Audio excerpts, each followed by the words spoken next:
Hey, how's it going, everyone? Before we get started into this next episode, I want to give you a quick reminder, if you haven't yet, as you've heard me say in the last few episodes, you definitely need to go and check out the other shows that are part of the Extreme Performance Outdoor Network. There's a lot of great information in those shows and a lot of great guys that contribute to those. So if you want to hear more episodes based around houndsmen and hunting and other cool stuff, definitely check those out. Just search Extreme with an X at the beginning, Performance Outdoor Network, on whichever major podcast hosting platform that you listen to. Check out those shows, give them a shot. And also know that whenever you do, you're helping to support a network that is always trying to contribute back to efforts that help preserve the rights of houndsmen and hunters across the country. So enjoy, have fun, and we really appreciate your support. And to that end as well, for those of you that are wanting to do a little bit more to support this podcast, there is a new membership tier that I just opened up called the Extras tier on my Buy Me a Coffee account, which you can get to by going to the Would You Like to Support link on my website at falconrychronicles.com. Within the next week or two, I'm going to be posting the first episode for those particular members in that Extras membership. And if that is something that interests you and you want a little bit more content and also want to support the podcast in that way, I would greatly appreciate it. I'm doing what I can to earn that extra level of support from you all, and I hope you enjoy the stuff I'm going to be putting out here pretty soon. One of which is going to be a series based on ratting. It's going to be centered around some different off-season activities that falconers do whenever they're not hawking, and ratting is going to be the first of those that I'm going to feature. And also I'm going to have a series called Falconry Follies, where falconers are going to come on and discuss some of the mistakes they've made over time since getting into falconry, so that you all can learn from those different things and we all can learn from each other. So those are just a couple of the examples of things that I'm going to put out for members of that particular membership tier. So like I said, if that interests you, would love to have that extra support from you, and I hope you enjoy that new content that I'll be putting out. But in the meantime, enjoy this next episode of the Falconry Chronicles Podcast.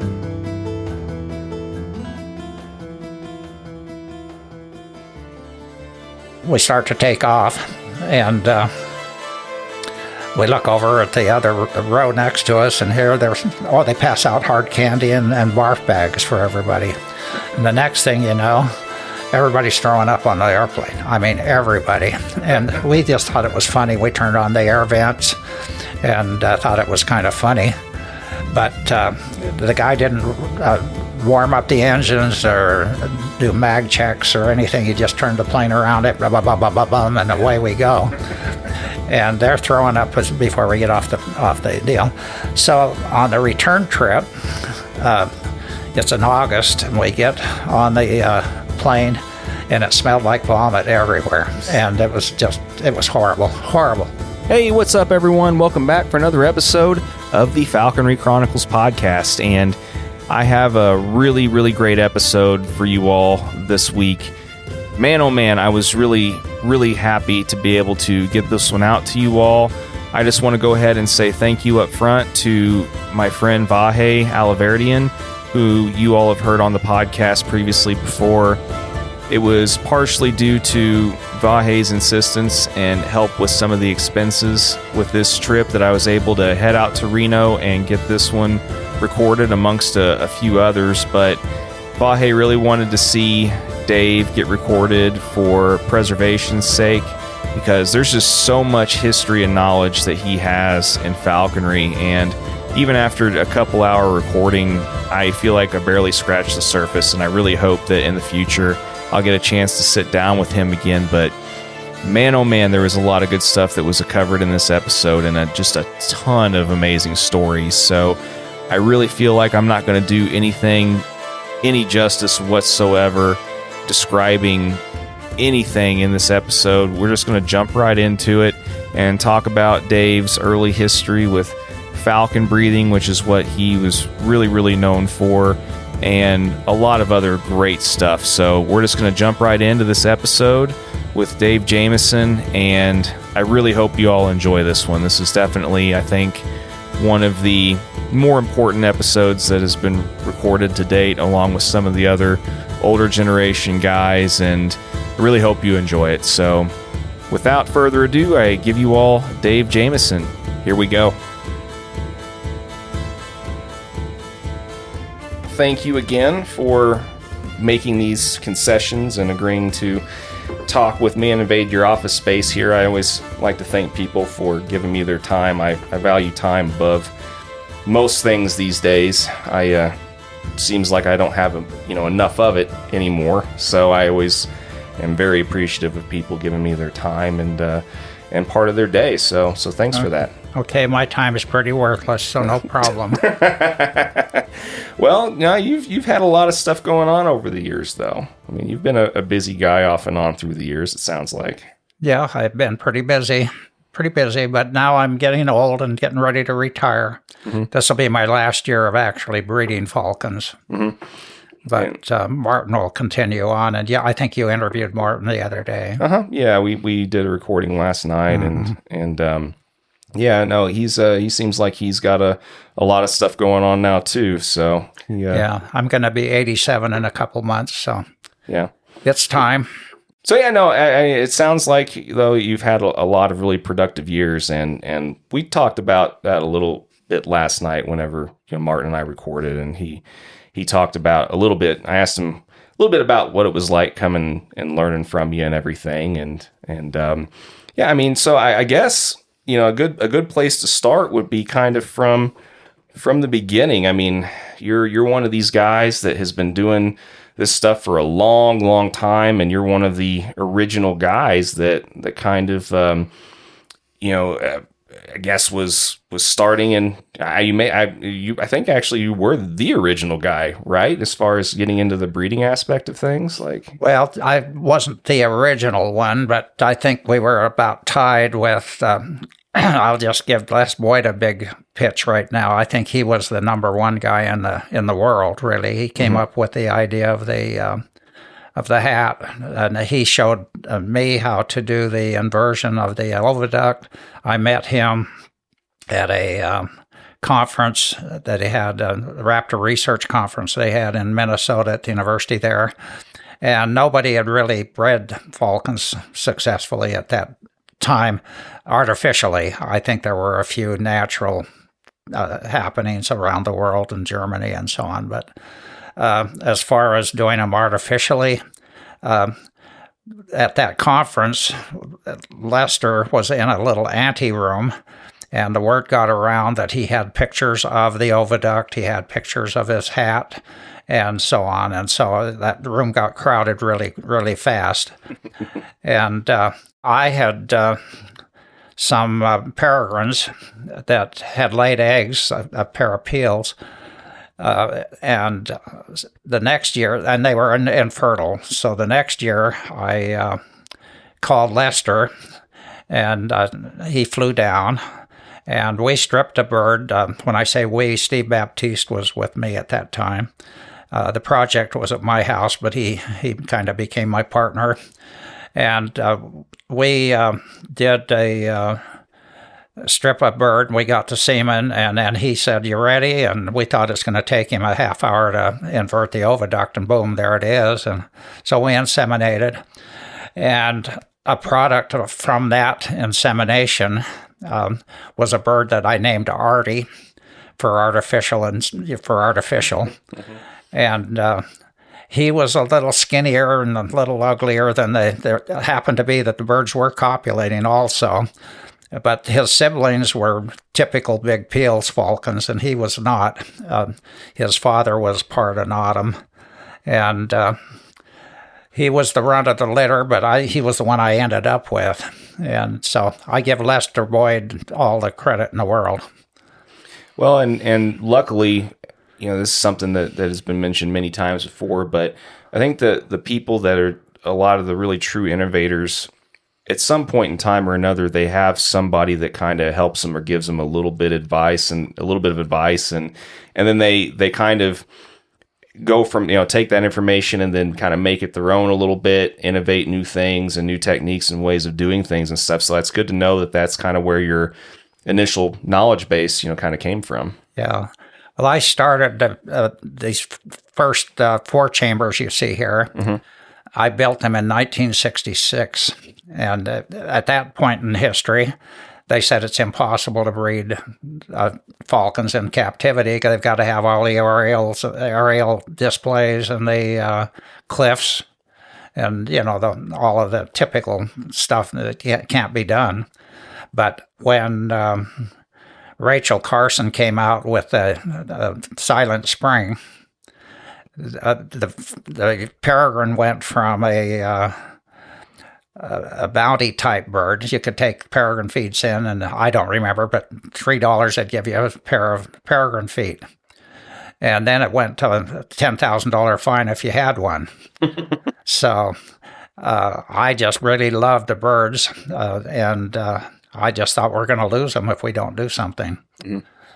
So that's how I got started, actually, in the breeding idea. But I just built the first 4 chambers, figuring maybe we can do something down the road. Well, and so those first chambers that you said, it was 66? Uh-huh. Right? So, was that the year that you also ended up producing the first successful? No, it was 73. Okay. 73, 74. That Artie was made. And as far as I know, and somebody might find that different, but as far as I know, that was the first peregrine produced in the world from artificial insemination. And, I like also talking to guys about, the kind of, I don't want to even use the word like failures necessarily, but like, what were the trials and tribulations that led up to that? What was being like, this was the first time this was kind of trying to, not necessarily even trying to be done, but leading up to that first successful time. What kind of things were you running into that you found that were, either making you unsuccessful, or what was the learning curve leading up to that? That's a good question. The biggest problem we had was inverting the oviduct. Mm-hmm. At that conference, all the big guys in the business or in the scientists said, we just don't. We're putting the semen in the oviduct. I'm not in the oviduct, but in the cloaca, and not the oviduct. So that was a major turning point, learning how to do that. And it's like any other skill, whether you're a snow skier or whatever, once you learn how to do it, it's easy. Mm-hmm. But first time, not so easy. In fact, Steve, after watching Les do it, after Les went home, he almost killed the bird trying to invert it. And, but once you learn how to do it, it's like anything else, and it's easy. Mm-hmm. But I was really worried he was going to kill the bird. I just said, Steve, stop. And when we put the bird back in the nest box, she just laid there panting, I think. So it's a learning curve. We were both doing some hybrids about that. That same time, we started doing prairie falcons, and Lester was doing Shaheens with peregrine semen. And so we were definitely pioneers. There's no question about that. Mm-hmm. Well, and like as a whole, how frustrating was it kind of leading up to that? Were there times where you were just kind of thinking to yourself, well, geez, I love these things. I don't want to see us lose them and this, that, and the other, but like, this just sucks, and this is like a pain. I don't want to deal with this anymore. Were there any second thoughts that you had as far as your endeavors in trying to get that first successful, attempt? Or well, it was something that I figured if we didn't figure it out, we were going to lose falconry. Mm-hmm. Because at that time, the time I started falconry was with Bill Shinners, who was the first vice president of NAFA, and he was a good friend of mine. And when I found out that he had some falcons, I started hanging around with him a lot. And when I came up with the idea of maybe trying to breed them, he said, no, that'll never happen. So I figured if we didn't do it, we weren't going to have falcons anymore, or falcons for falconry. So leading up to that, then your mindset was basically failure is not an option. Pretty much, yeah. I remember my wife saying, what's your goal in life? What do you want to do? And I said, not what she wanted to hear. I said, I want to raise peregrines. So, like I say, that wasn't what she wanted to hear. Well, what did she want to hear? Who knows? Who knows? Yeah, it's hard, and I'm sure that probably changed from day to day too. I bet, right? Mm-hmm. Yeah. Well, I mean, so from there, then, I mean, when you had your first successful endeavor with that, I mean, as you said, I mean, once you kind of figured it out, I'm sure the process got probably substantially easier from there, right? Absolutely. Yeah. Back to Leicester, now all the procedures, there's huge breeding projects all around the world now. Mm-hmm. And they all use Leicester's hat idea. And so he was the man. Well, and where was he from initially and stuff, and how did he worked at the University of Washington. He worked making equipment for their actually poultry science, I think, is where he actually got a lot of his information. And I think the idea of the hat came from budgies. You get an imprint budgie, and they like to get up in your hair and so on. I think that's where he got that idea. Interesting. Yeah, I've never. This is one of the many topics in which I feel like I can never learn enough, for myself, my own personal education as well. So, no, I think all this stuff is really neat to learn about. So, mm-hmm. Yeah, I mean, as far as, like once you got that first successful attempt though, and you kind of tasted that success, I mean, how did things kind of grow from there for you with with your breeding endeavors and stuff?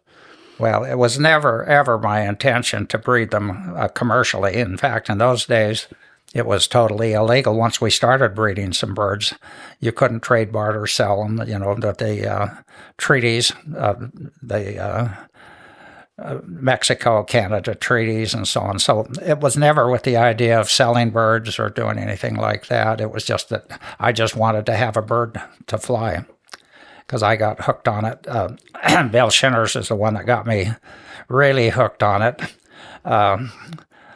I started off in junior high school. I got the National Geographic magazines, and that was about the only time I went to the library, not to study, but to look at magazines and stuff. And they had those articles about the duck hawks and so on. Are you familiar with the National Geographic magazines? And those Yeah. I've not got a chance to. There's been several guys along with yourself that have mentioned some of those. That's where they got. Yeah, I've never got a chance to really kind of look back and find any kind of archived where I could read those myself yet, but I've heard a lot about them. Yeah. Well, I started off as a kid. I lived about 40 miles from here in a place called Loyalton, California. It's and then we moved here when I was 7 years old. But I always loved critters of any kind. I'd go out to the creek there and get eggs from pollywogs and things like that. And I'd catch bumblebees in a hollyhock thing. And I would remember seeing the first horse born while I was up in a hayloft once. Watched that. So I was always interested in critters of one sort or the other. And then when I see these magazines and I see the falconry idea, I just thought, wow, that's really neat. So where we lived, we had a irrigation ditch that ran through the property, and there were some big poplar trees, and I ended up getting a brancher kestrel. And I didn't know what I was really doing, but I made kind of a little makeshift lure, and I could fly him off of the trees and so on and so forth. But as far as making equipment, I've never been good at that. So I didn't really have a good hood or anything like that. It was just unknown. But yeah, just all kinds of critters. I used to go up to the cemetery behind my house and they used to put tin cans in the ground with flowers, and the horned toads would fall in there and couldn't get out. So we'd go around and pick up horned toads, and I'd put them in an aquarium, and I'd get ants and feed them and so on. And then I got into tropical fish and just any kind of critter. I just loved critters, and so when I got to Kestrel, that was really great. And then I met Bill Shinners when I had a boat business right out of college, and with my family, a boat business. And Bill Shinners got into the boat business as a competitor, but he'd come over to the shop and he'd say, I need this part or whatever, and then we'd start talking about falcons, and he one day said, well, I've got a gerfalcon. And see, wow, I was 21 years old then. And I went over and I spent every hour I could with Bill. He was a real charmer. He would embellish stories tremendously, and we would call them Shinnerisms, and he would say, well, it's the truth as I know it, so help me God. But anyway, I was busy in the business, so I didn't have many hours to spend with him, but he told me, well, if you are really serious, I'll give you this book, and if you can understand the book, I'll help you get a prairie falcon. And, of course, he gives me Latham, which is, 1400s or something. Yeah, something like that, 1600s. And Old English, and I know a little bit of Shakespeare, but very little, and it's hard to understand. Mm-hmm. Anyway, I faked it, and I got a prairie falcon, and that's... I did okay with it, but they can be pretty temperamental, of course, but they're one of the best flying birds there is. There's no question about that. Mm-hmm. Nothing hits harder than prairie falcon, and peregrines are much more opportunist. Then down the road, Bill used to go back to the East Coast with Brian McDonald, who was the originator of the pigeon harness.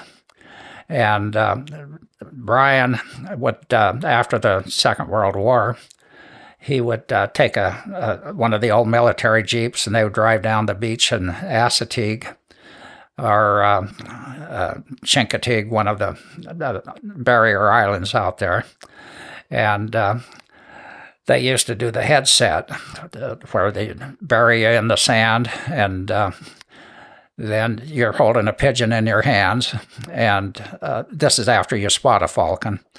And then you flash the pigeon, and the peregrine comes, and you just reach underneath it and grab it by the legs, and that was how they did it. And then he suddenly said, he was very creative, and he said, I'm just going to figure a faster, better way to do it. And that's when he had made the pigeon harness with the fishing nooses on it, and much more efficient as far as they could catch several birds a day. And anyway, Bill went back to trap birds with Brian one year, and I remember picking him up at the airport, and there was these orange crates came off on the turnstile, and he said, well, that one's mine, and another one comes out, and he said, that's yours. And I almost cried. And so then I got really hooked on peregrines.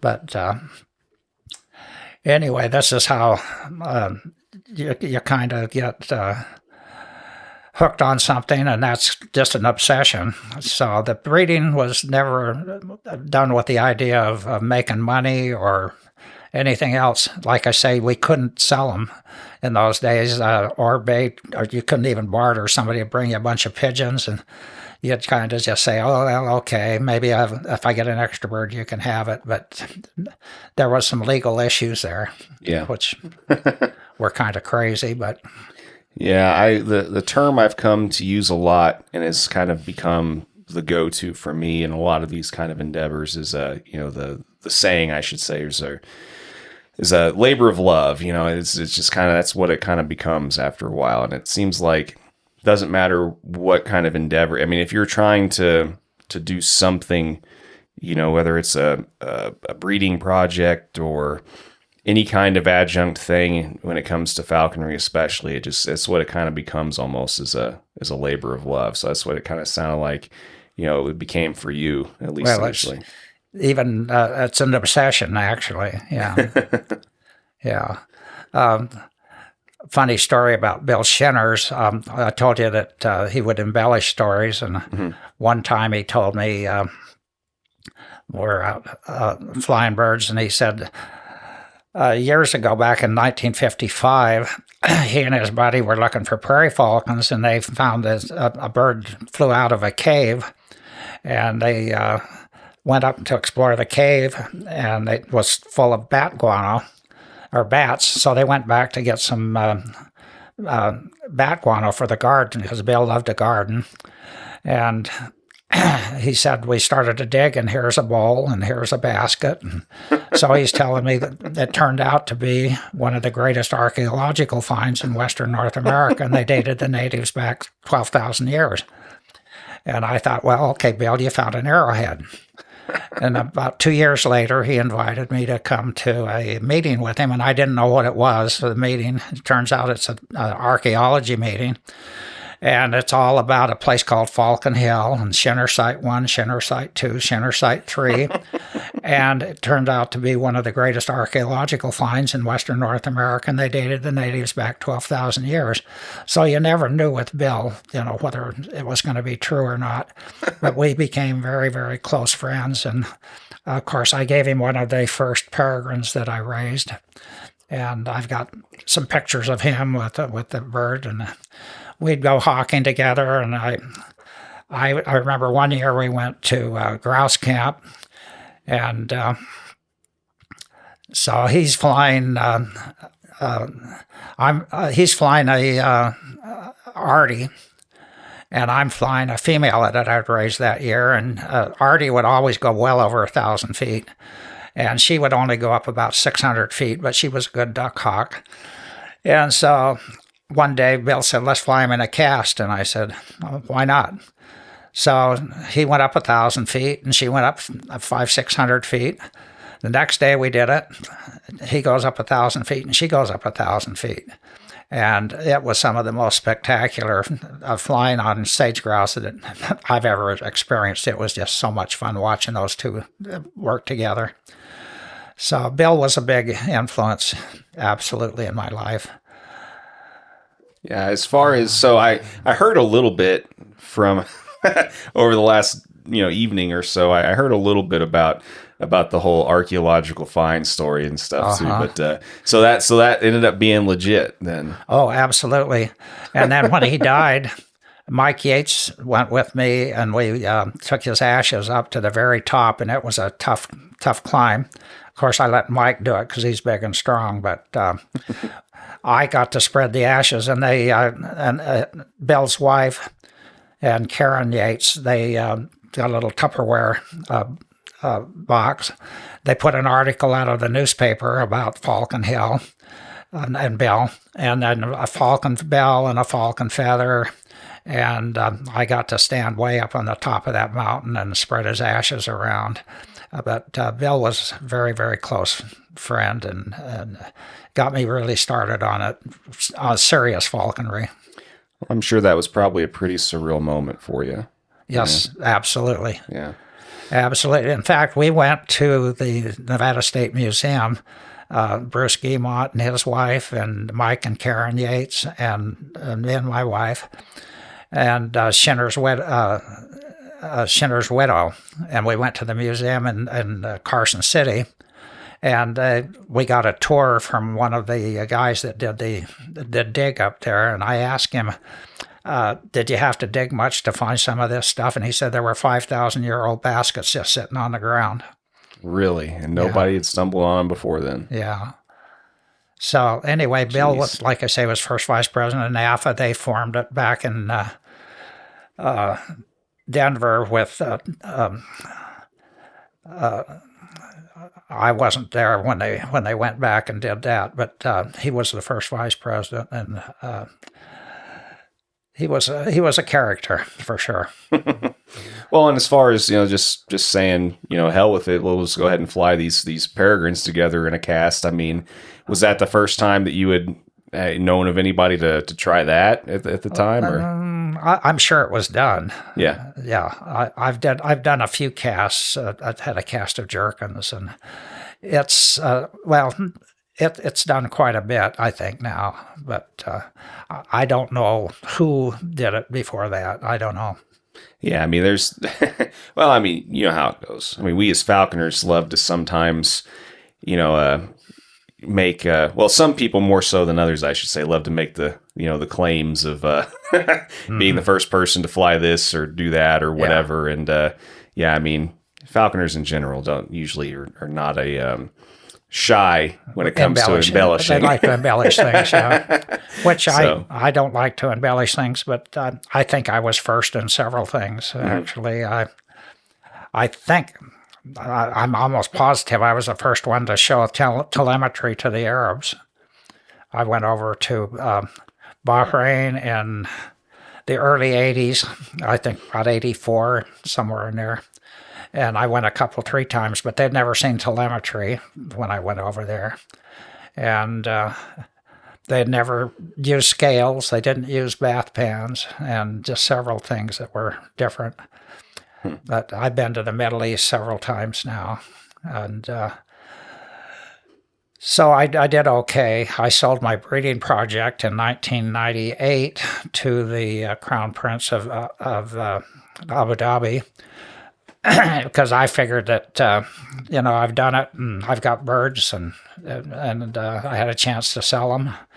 And they took everything but a couple of birds. And then I was basically going to be out of it. And then Martin came along. You've talked to Martin. Mm-hmm, mm-hmm. And Martin came along, and I still had a couple birds left. And so we started to build the project back up again. And this will be my last year to actually do it. And then Martin's got his place, and he's got a family now, and he's doing well. But I thought the business was over basically back in 98.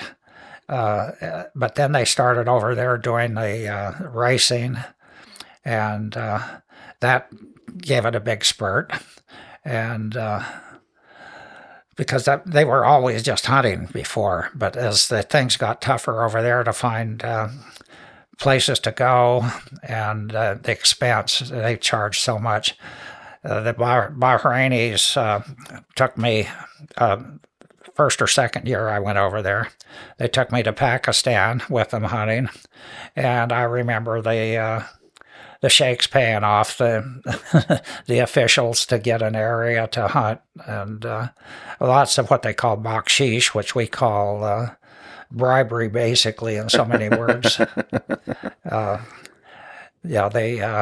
We brought back some live hubara from Pakistan to the Crown Prince there in Bahrain, and for his little project where he had all kinds of he had horses and all kinds of animals and birds and stuff in his little park there in Bahrain, out of Manama.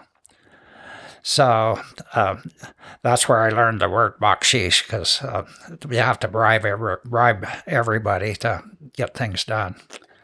Yeah. But I met all the royal family over there at that time, including the emir and the crown prince, all of them.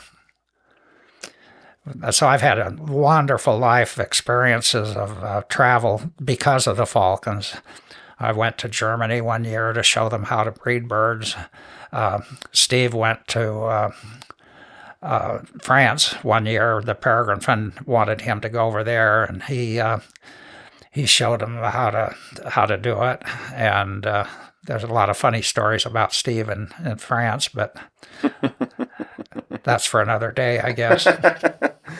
Fair enough. Well, before we talk about anything else, I want to get your side of how that experience was, because I managed to get Martin to tell a little bit about from his point of view anyway. Of course, coming all the way from Czech Republic. The Czech Republic, foreign country, being a young man from a foreign country coming into the U.S., and then of course, like most people from other countries, they know that the U.S. is big, but they don't realize just how big.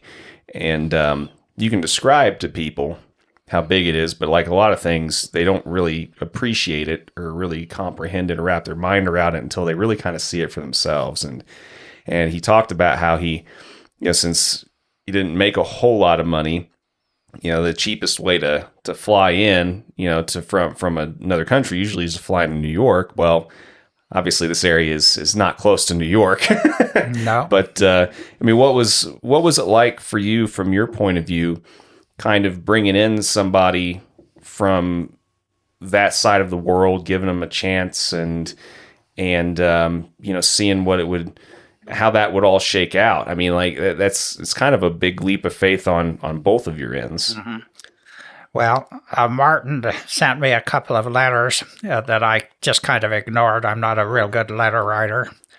And then I got a phone call from a school teacher from Connecticut called me, and he said, I'm calling on behalf of Martin, and he'll pay his own way if you'll sponsor him. And I thought, boy, this kid's persistent, and I guess I'll give him a chance. So he decided he wanted to take a bus I asked this guy, first of all, does he smoke? And because I can't handle cigarette smoke in my house. And he said, no, he doesn't. But I knew a lot of Europeans smoked in those days. And so I said, could he speak English? And he said, well, you can get by. And so Martin then takes the bus, and I pick him up at the bus depot. And we get in my wife's car. It's in a fairly hot day, and the air conditioner comes on, and he said, what's this? And we come home, I put something in the microwave, what's this? And they were raised total communists over there, and he just had never seen these things. So I showed him how to do how I weigh the eggs and a formula that I used, weight loss. And next day I go over it with him again, and he said, no, I will do it. And then he started just seeing things that needed to be done, and he would just do them, the things that I hadn't even thought of. So Martin was the biggest gift to me as far as staying in the bird business. He went home after that summer, and then he called me a few days later, said, I forgot what it's like here, I want to come back. So then he decided he wanted to stay in the States. So I spent over $10,000, I know, and a lot of paperwork that I had to do. I had to notify different magazines and so on that related something to wildlife, that I was looking for somebody as a falcon breeder assistant, and you had to be really careful that you didn't turn somebody down for invalid reasons. It was a pain to make it brief, and so anyway, the attorney said, well, if you want to bring this girlfriend over, if you're going to marry her, you better marry her before you apply for your green card. So he did. We went to Tahoe, and he got married on a boat up there, and it was very nice. And then she flew back to Czech Republic because she had a job. So it was interesting that Martin married Petra, and then she came over later, and they stayed at the house here, and then they finally got themselves their own little place to live at a condo. And but without Martin, I wouldn't have done all of the stuff that I have done since then. And now he's got his place, and he'll be taking over the business. I had to get CITES registered. I got CITES registered in '98. I was the first one in the United States to get CITES registered. And so that goes with the business, and he'll just inherit the business. So that's the Martin story. Well, I'm sure at that point in time, you're kind of thinking that. I'm sure you're thinking at that point in time, someone across the world like that is just like the odds of that working out were probably slim to none. But as you said, I mean, sometimes you just never know where you're going to find just things that work. My wife and I went over and visited his parents. Of course, his parents have been here several times since then. But we went over to Clodno and went with Dr. Vicky and Andy McBride. We went on a trip and we took a tour of several countries while we were there. And actually, the falconry, I've been all kinds of places in the world, and it's all due to falconry. And rather than just being a tourist, I knew people in almost every country. And so I won't even get into all the countries I've been to. Well, you can. I mean, just give a brief rundown. I mean, I like I said, I know that like falconry in general is, I think the last statistic I saw was practiced in like 90 different countries or something like that, roughly. So yeah, you've been to most of them. I've been to a lot. Yeah. Several years ago, this is not falconry per se, but Steve Martin is one of the best bird trainers in the world. Have you ever heard of him? Mm-hmm. Yeah. Well, I remember I was down in Escondido where he grew up, and we were having breakfast one morning, and he was talking about working for a guy by the name of Ray Berwick, who did the cockatoo show, Beretta, and he had a big white cockatoo in there. Well, anyway, we're at breakfast, and Steve says, "I'm worried I'm going to get fired." And I said, "What do you mean?" He said, "Well, I'm actually a better bird trainer than Berwick." And I said, "Well, Steve, that'd be the best thing that could ever happen to you." Yeah. And he said, "What are you talking about?" I said, "Well, that'll force you to go out on your own and do your own thing." And now he has like 60 employees. He does bird shows all over the world. So I spent probably 10 days with him in Singapore when he was doing the Jurong Bird Park down there. And now he's living in Florida out of Orlando, and he has, like I say, over 60 employees, and he's doing very well. Yeah, I mean, the Disney World show down there is those are all his. Animal Kingdom and all that kind of stuff. Yeah, those are all his. And then he started off in the LA parks and so on. Mm-hmm. But good friend, and he's a good falconer. He doesn't get to practice falconry, I don't think, much anymore. But seems to be kind of an unfortunate downside to a lot of the other endeavors, whether it's having a big breeding project or a lot of these other side endeavors in falconry. It seems like the personal falconry side of things tends to kind of go on a steady decline, whenever people get passionate about some of these other endeavors that are falconry related. But yeah, I mean, over the years, I mean, how did that affect you? I mean, did you ever kind of start to slow that end of your personal falconry down because of all of these other things that you were involved in? Or, I mean, how was that hard for you to manage? No, I get people that are getting interested in falconry, and I say, "Are you married?" Yeah, I said, "Well, it's tough on a marriage." Mm-hmm. I've been married, 3 times. My wife passed away here this last September, but 40 years. But it gets to be very competitive, especially to a young family. The guy's spending so much time with the falcons, and the wife, the falcons mean more to you than I do than I do, and blah blah blah. But it's tough on marriages, and that's one of the first questions I ask anybody if they're going to want to get into falconry. I had a guy here just the other day that saw my hood cabinet. He was here to measure some windows for me, and he sees the hood cabinet, and he just, "Oh my gosh, falcons." And so I showed him some of the imprint falcons. I said, "I shouldn't do this," but I did. And then but it can be a marriage breaker for sure. Yeah, it's. I think that there's always those kind of stories, and you would think that it would be kind of somewhat easier sometimes for, there's plenty of husband and wife falconer tandems that I've come to know. There's getting to be more of those. Yeah, and it seems like that's either the only.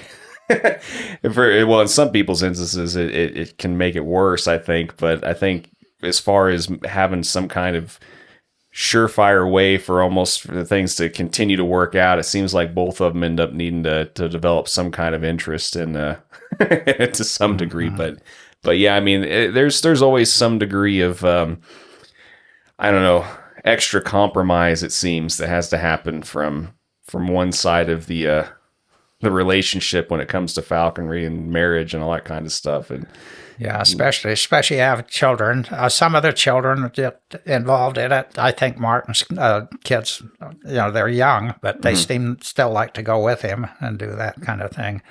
My 3 daughters never cared that much for it. Yeah. And my first wife, of course, didn't. So, yeah, my kid could care less. And yeah, I was already married, like, oh geez, I think I was already married like 8 years whenever, and we already had our son. He was like 5 or 6 whenever I initially developed my interest in it. So that's a whole other spin on things too, a little bit. And hey, it is what it is. Everybody either figures it out or they don't. Yeah. Well, it's definitely been a way of life for me. And I've met lots of interesting people. I can't even begin to tell you all the people I've met. And like I say, the places I've been. I've been a very fortunate guy. Yeah. Well, I mean, just, you don't have to like give the whole list, but I mean, just out of curiosity, what do you think the rough number is of the different countries you've gotten to see over, from this? I don't know. I've been, I could start naming them, but as far as people, I met the governor of Mecca.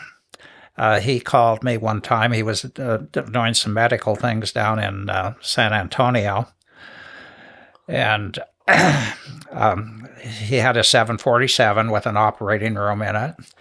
And I took some. He wanted some photographs and videos, and I took some videos down of birds and so on. And he was very nice. But I had lunch, I remember, with his surgeon and his parts man. And you'll say, what is a parts man? Well, if he needs an eye or a heart or a whatever, you're the man. In the meantime, you live a pretty good life. But I've met several royal family Saudis. My wife and I went over in Riyadh and stayed with Prince Mansour in his palace, and I went out in the desert with him. And I remember when we were in the desert, he said, the palace, all of that means nothing to me. We're sitting on a blanket out there eating a dead sheep. And he said, "This is what I love. This is my life. The palace, all of that means nothing." And a funny story just comes to mind. There was a Lord Ashcombe from England came over a couple times. He was more into horses, but he was also a partner with one of the Arabs in the horse business, and the Arab was into the falcons. So he came over here twice. And my wife and I were having dinner with him one night, and my wife, this is way before Lady Di was still alive. And he said, we were talking about Lady Di, and my wife says, "Tell me, Lord Ashcombe, do they really hate Camilla the way we hear they do?" And he said, "Oh, possibly so. She's my sister's daughter." So, one of those funny things. But I could start naming. I met the governor of the largest area, Saudi Arabia. I've been to Saudi Arabia 3-4 times, or at least, and the Middle East. I haven't been for several years, though, now. But the people just treat you wonderfully over there. Yeah, they go out of their way. But on that trip when we went to Czech Republic, we also went to Hungary, Austria, and I knew people in most of those places. So it's not like just going on a tour bus. You're actually living with them and seeing how they live. And went hawking in Scotland.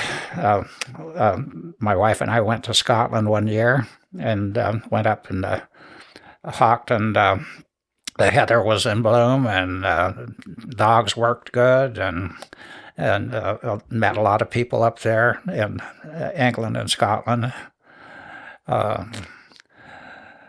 I've been to New Zealand, Australia. I knew people in Australia that was a great trip.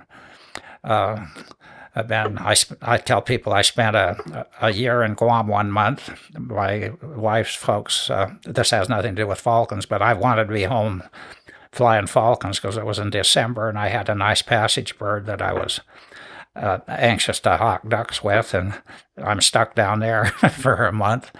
But, oh geez. I've been to Falconer's place down in Argentina, Guillermo Vecina, and yeah, and one of the prettier places in the world, or more interesting, was Iguazu Waterfalls, which is on the border of Brazil and Argentina, and so South America. I have not been to Africa. I've had a couple of chances, but I just never really cared to. I'm not a big lover of snakes, and so I've had friends that had great stories about the black mambas and so on and so forth.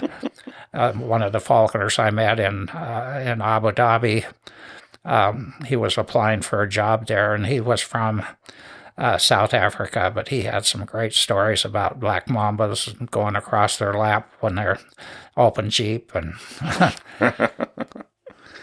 yeah. Let's see, what other parts? Okay, I've been to every state in the Union except West Virginia. Had a wonderful trip to Alaska in a private plane, just a Cessna 210. I've been to Mongolia, the Altai Mountains. I've been to Russia. This was back in 1969, and long stories there that take up the whole interview. But we ended up, just to make a long story really short, with a 7mm Magnum in the Russian hotel overlooking Red Square, and it's a long story to get to that, but we'd have never left there if they'd have caught us. Well, and we didn't do it on purpose, but there's time. There's things like that you almost have to go into a little bit more detail on. I mean, what was the main reason you were there? Was it falconry related, or was it bird related? I was very lucky. I've been lucky my whole life, really. I work hard, but I've been lucky. And in high school, they sat us alphabetically, and I'm Jamieson, and I met this guy next to me, Jaksic, and his dad was a immigrant from Serbia, and he ended up becoming a multimillionaire. He started off, I remember talking to his dad one time, and his dad said, I was a hobo. He said, I wasn't a bum. Do you know the difference? I said, no.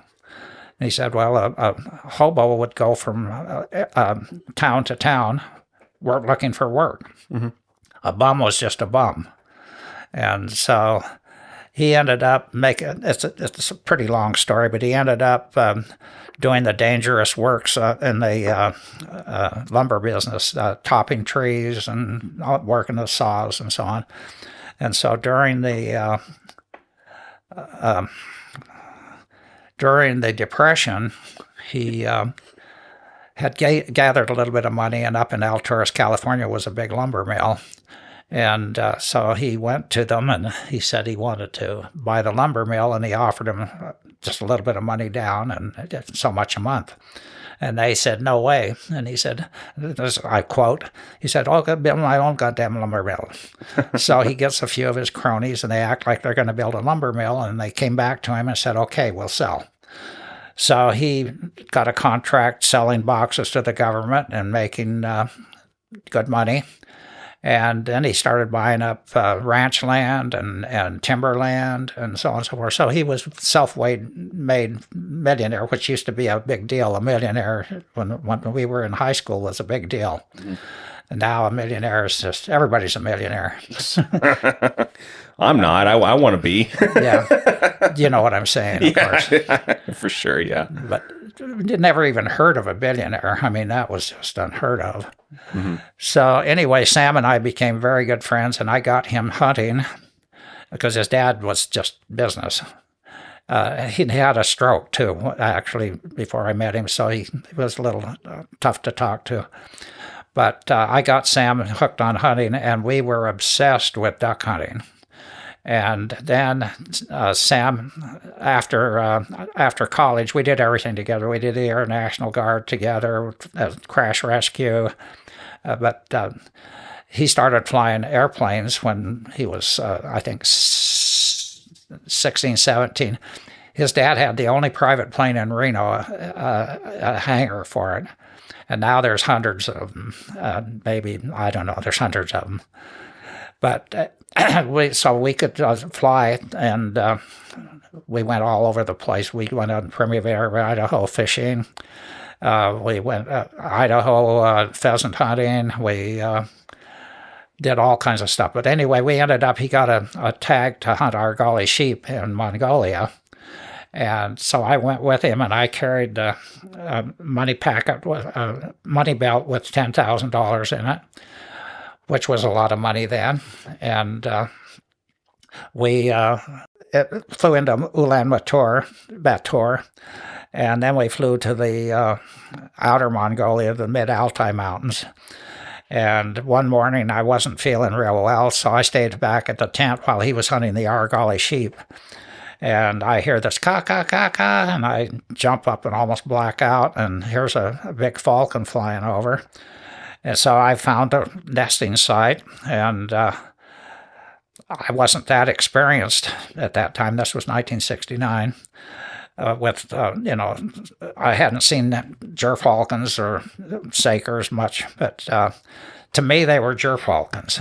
And so I got really excited about all of that, but there was nothing I could do about it other than admire the birds. And so when we came back from Mongolia, and I could tell you a lot of stories about that. The food was terrible, and I won't get into all of that.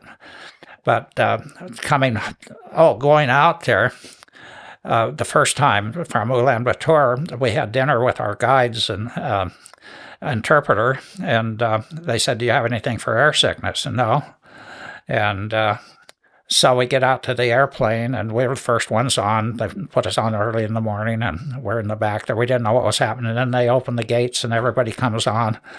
They're, checking under their arm and their little Mongolian beanies and so on.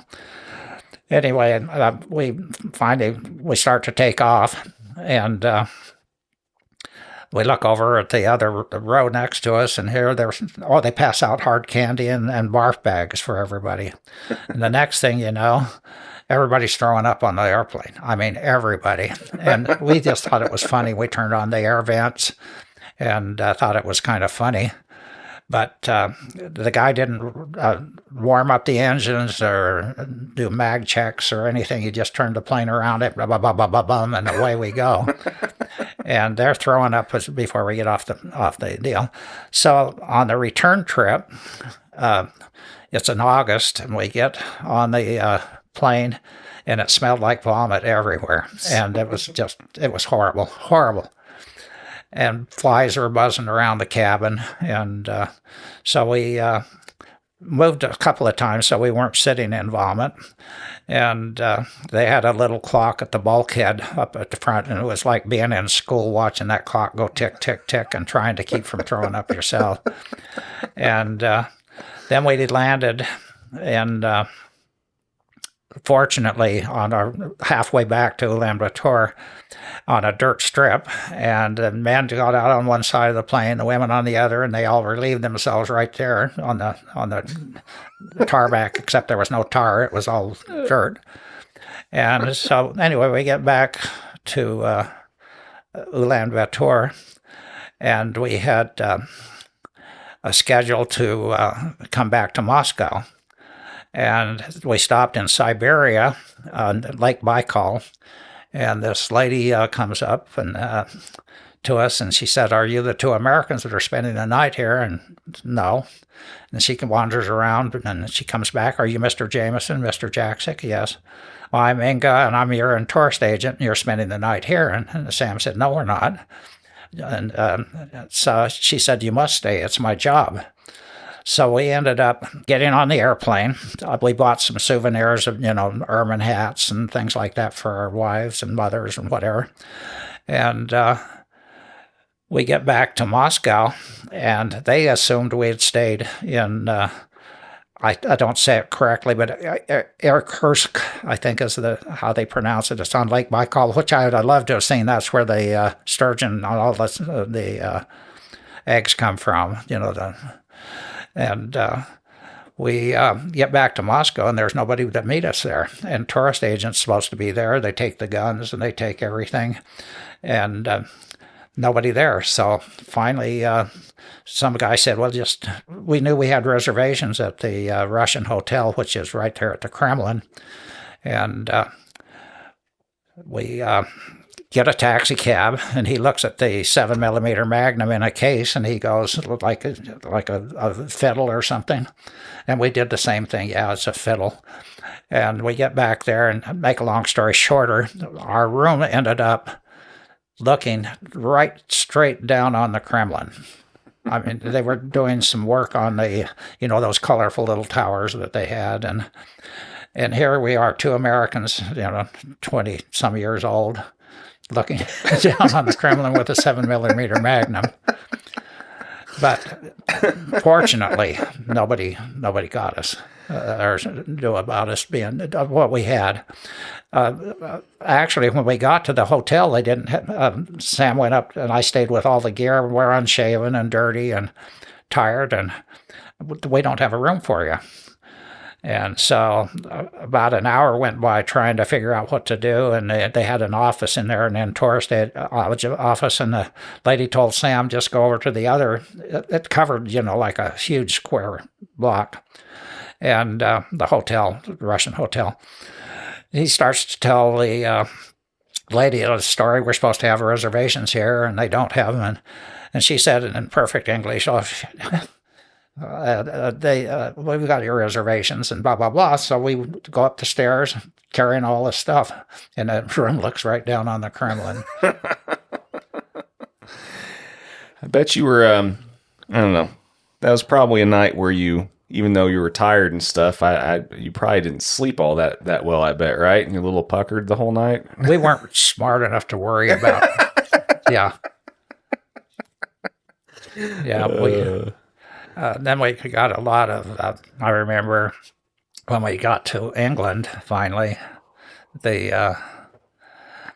see the trophies, the heads, and they threw a fit, some of the people there, "Oh, how could you kill those animals?" That's an interesting thing about, I love to hunt, but I don't like killing things anymore. Mm-hmm. And I never really did like killing things. Yeah. But there's something, and I can't explain it, for just being out in the duck swamp early in the morning and seeing the thousands of ducks, or hunting chukar with your dog or whatever. It's just, I don't know, men are, I guess, designed pretty much to hunt. Well, I mean, don't you think, though, that kind of goes back to the whole natural inclination for... It's the reason why hunters are a lot of times your biggest conservationists as well. Because, absolutely. I mean... I can't explain it, though. Yeah. Why do you want... And I don't kill... for several years, if I catch a duck and I can save it, I do it. Mm-hmm. And we used to, when we were shooting them, same thing. I wish we could just go over and turn them loose. Yeah. But... it's just an experience of being out there and watching the dogs work. And well, that's how I explain things with falconry too. Is it's not so much the taking the life of an animal that I don't get off on that. No, I don't either. It's the everything that leads up to that for me. watching the pursuit, watching the both animals do what they're designed to do in nature. One try to get away, one try to catch, and everything leading up to that for me is what turns me on the most about all that. Right. And if I can turn a duck loose, I do it every time. We even did a catch and release on a sage grouse once, and if you can get to them in time to save them. But it's just a whole experience, and you can't explain it to somebody that doesn't do it. Yeah. How could you do that? Yeah, I mean, it's not. Yeah, I think that's the biggest misconception, where I think that the biggest common ground that could be made between those opposed and those for would just be trying to get a lot of people to understand that it's not, for a lot of people anyway. Of course, there's going to be your exceptions and everything, but biggest reason why people like doing what they do when it comes to hunting isn't the killing of the animal. No, not at all. It's everything else about it. I've known a few people that did enjoy watching a duck get killed, but I never did. It's the minority, I think, more than the majority. I used to have pet ducks. I've had pet everything you can think of. I raised tropical fish, any kind of critter, pheasants. I raised exotic pheasants when I was young. I even raised mink for a while. Yeah. But just being out in the country in Nevada has been so wonderful to me. I was raised in California, like I say, it's only 40 miles away, but we'd go to these beautiful mountain lakes fishing and so on.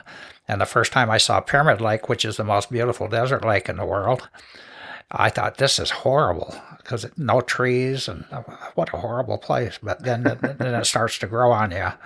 I get claustrophobic actually being in, like in Guam. You've got the boonies there, all these trees you can't see through and so on. And I can get on the top of a mountain here and see for miles and miles and miles. Just, I love it. Yeah, I like the scenery here, and I think it's a good balance. And I was telling Vahe and Kina about that last night. It's just like, there's things to appreciate, I think, about most places, right? You can find at least a little something that you like, right? Absolutely. But I think the best thing that you can find whenever you get into some of these areas is the best balance. And in areas like this, I think that it's nice having the balance of the scenery. But I know for me, I get kind of reverse claustrophobic in a way too, where if you're living out in the middle of nowhere and it takes like 40 minutes to an hour just to get to a town or civilization and stuff, I start to feel trapped, like I kind of get reverse claustrophobic in that way. Some people just love not having anybody around for 30, 40 minutes or whatever, or, super spread out. I can't do that. I've got to be secluded enough where I don't feel like, I'm being like basically stepped on, but at the same time, I like being close to stuff, so I think this area in particular seems like a fairly decent balance of that. Well, when I was 7 years old when we moved to Reno, I'm just thinking before that, I remember Pearl Harbor, that announcement that Sunday morning when I was up in Loyalton. But we moved to Reno, and I hated the whole idea of coming to the big city, and it was about 20,000 people. The state of Nevada, believe it or not, was under 100,000 people when I moved to Nevada. It was the least populated state. I can believe it. And growing up here is just, we got the four seasons. And like you were saying earlier, every place has got a negative.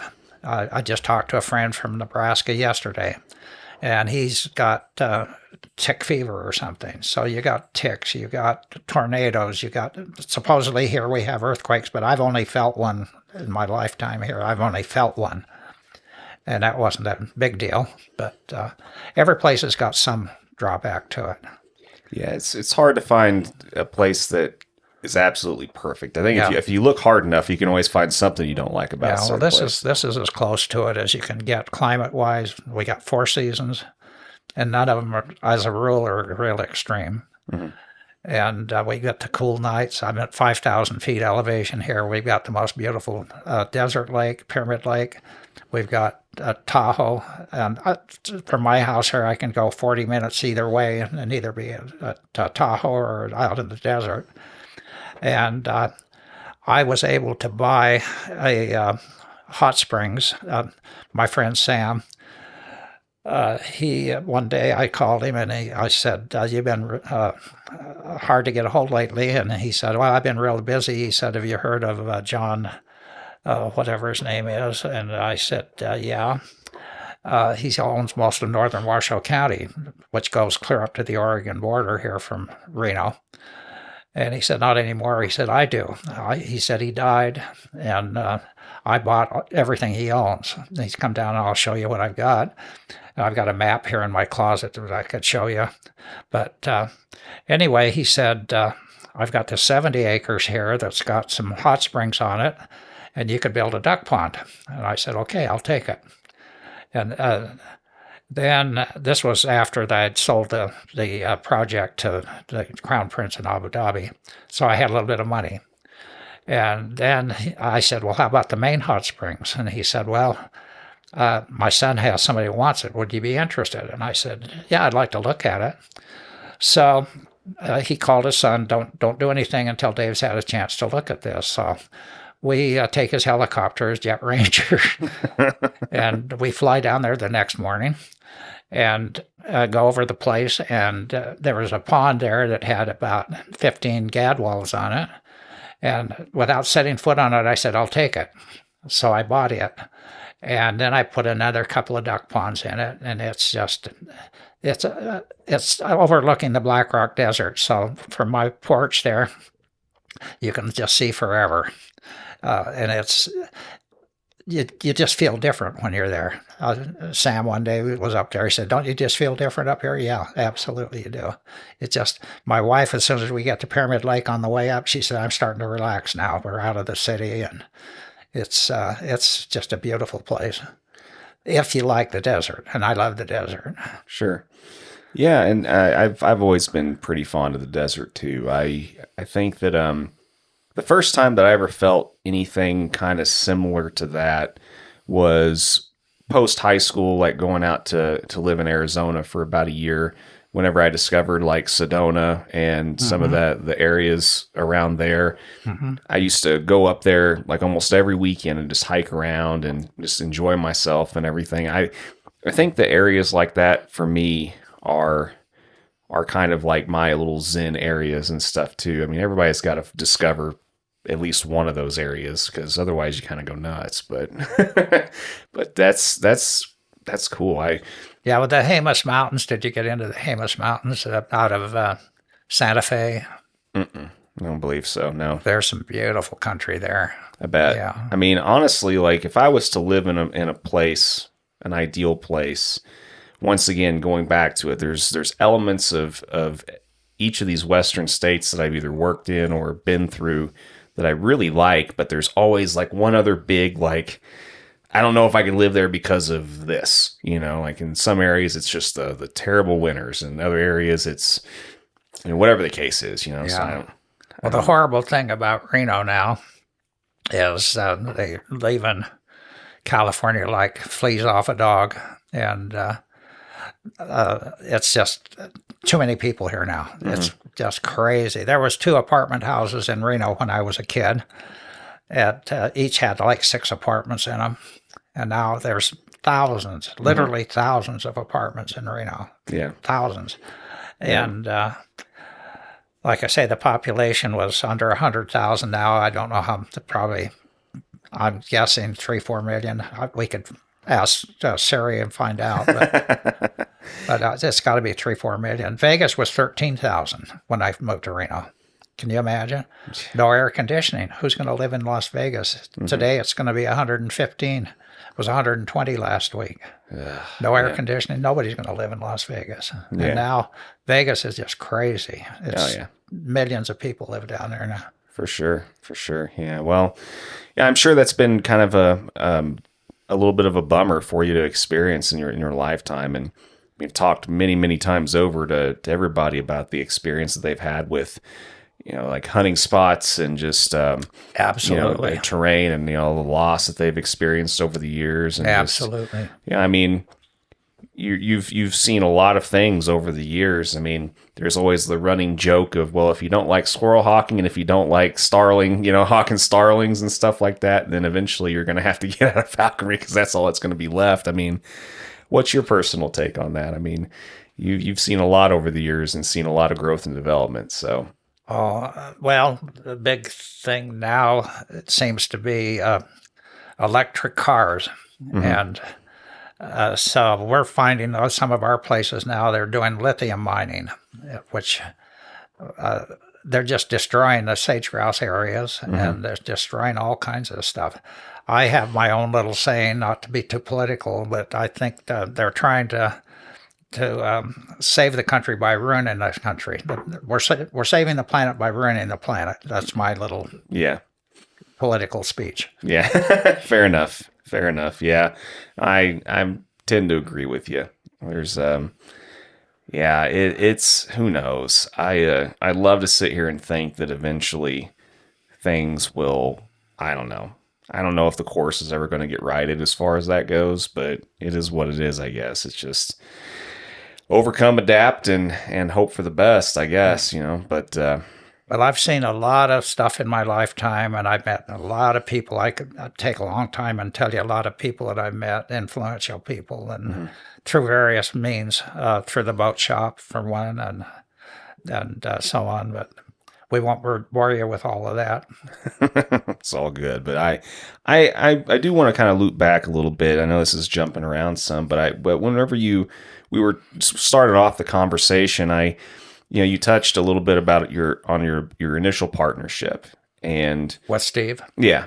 And I mean, talk a little bit more about that if you don't mind, because, I mean, that's another kind of known, name in the community. And I mean, were there any initial, I don't know, was it always a fairly smooth partnership initially for you? Did you all have any disagreements about anything? Did you? No, we got along pretty well, but I am quite submissive. I don't like arguments. I don't like conflict. Yeah, non-confrontational. And Steve was very domineering, and so I just let it slide as a rule. Once in a while, I would just say, "Okay, Steve, that's it. I'm finished." And then he would turn around and he'd say, "Well, you've got everything going for you. You've got a wife, you got a business, and I don't have anything."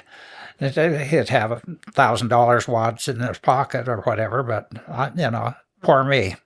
So I learned a lot from Steve. Steve was very, very bright and very creative, and so we were basically a good partnership. But I started the buildings here, and then he saw what I was doing, and he decided to be my partner, just, like that. But he was very domineering, and I'm very submissive to a point. And then you reach that point, and that's it. Had all I can stands and can't stands no more. But we used to go trapping at the beach together, and we had a lot of hunting trips together and a lot of stuff. But I don't think it would work with somebody that was of his same personality.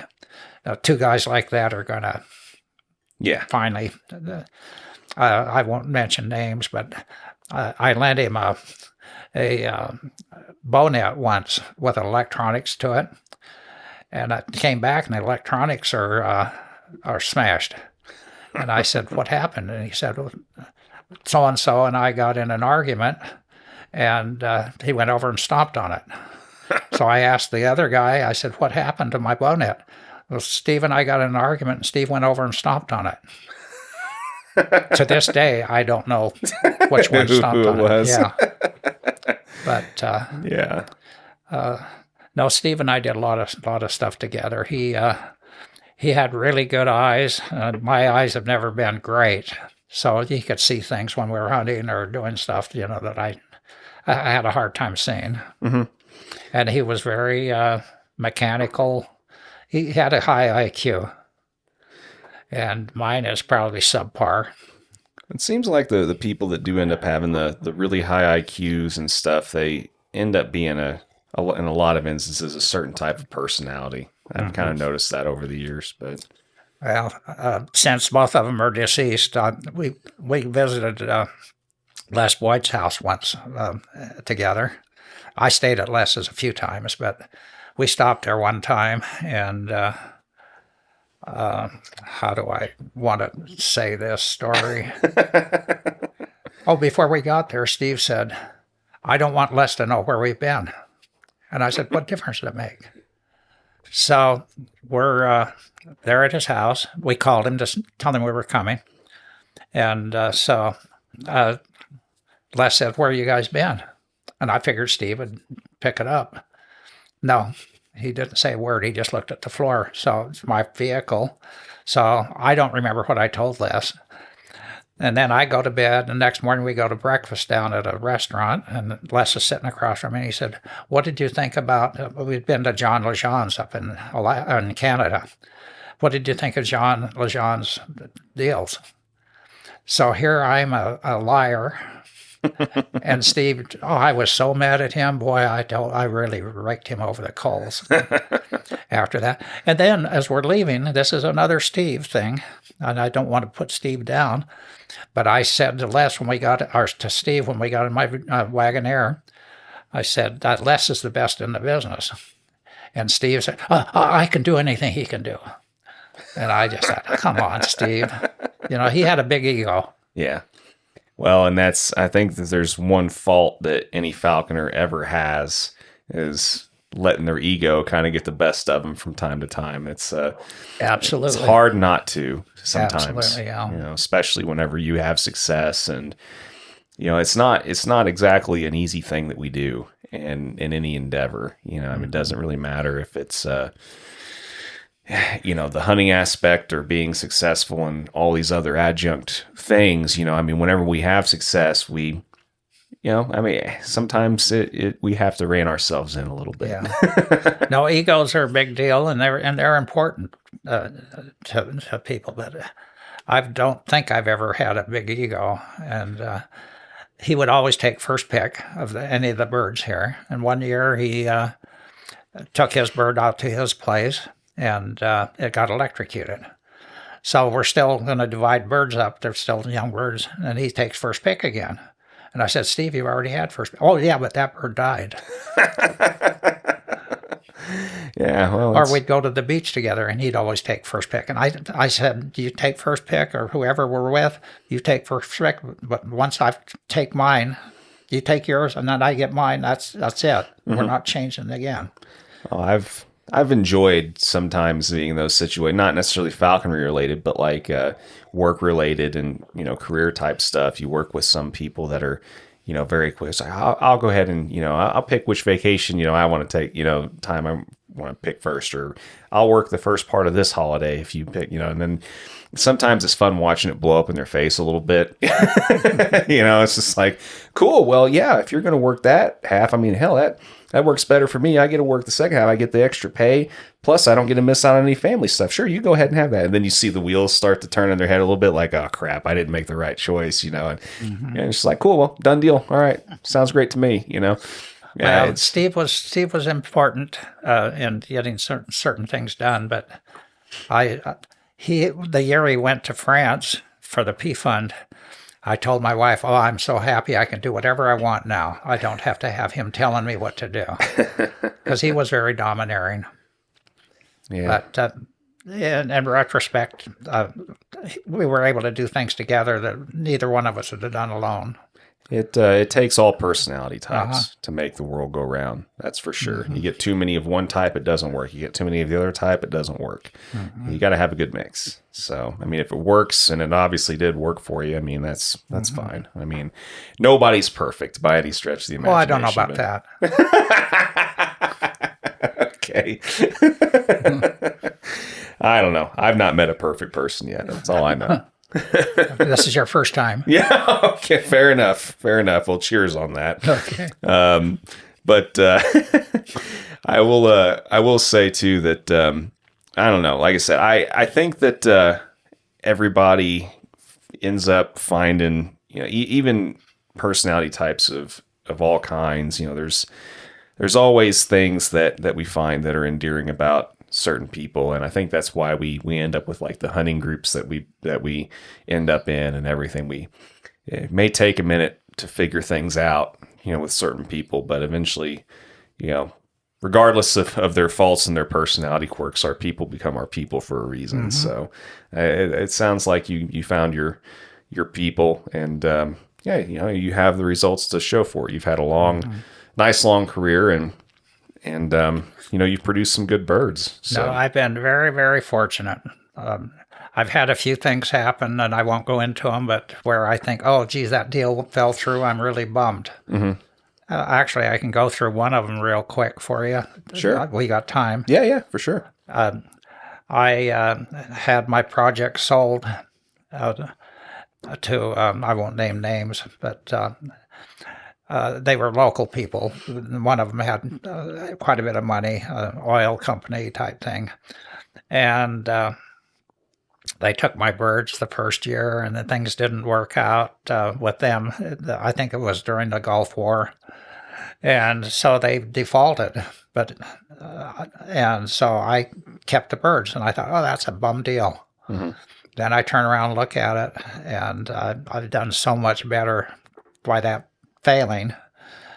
And I've had several instances in my life where something falls through, and I think, oh, darn. And then I turn around and think, wow, I'm glad that fell through. Well, there's that cliche, it's almost cliche kind of saying, another one of those popular deals, just like, it's not how, it's more of how you respond to a bad situation that, that how you choose to, you can either choose to make it a positive or a negative, but it's all about how you respond whenever you get kicked when you're on the ground, with it. And you can either choose to kind of turn it and make it as much of a positive as you can, or you can just sit and be pissed about it and dwell on it, The old saying, it is what it is. Yeah, I used to get really upset if a bird died or eggs didn't hatch or something happened. Martin would come in here and tell me, well, this bird died or this egg, and I'd get upset. And then I got to a point where, okay, it is what it is. Yeah, I mean, there's only so much you can do, and there's all kinds of other 100 million bazillion factors that always seems to determine other things' fate for us at times. And you can either sit there and be bitter and resentful about it, or you can try and learn from it and make the best of it. But yeah, I mean, I is what it is one of my favorite. Yeah. Trust me, it's become one of my staples. And I have been lucky when I look back over my life.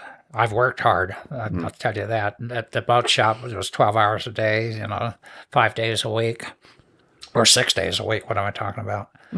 Especially during the summer. And I envy Martin. He's really hardworking, but he's got the 2 little kids you met. And he starts them off swimming when they're little. And then he starts them off skiing. She skis like a professional. 5 years old, and he's a ski instructor too. He probably told you.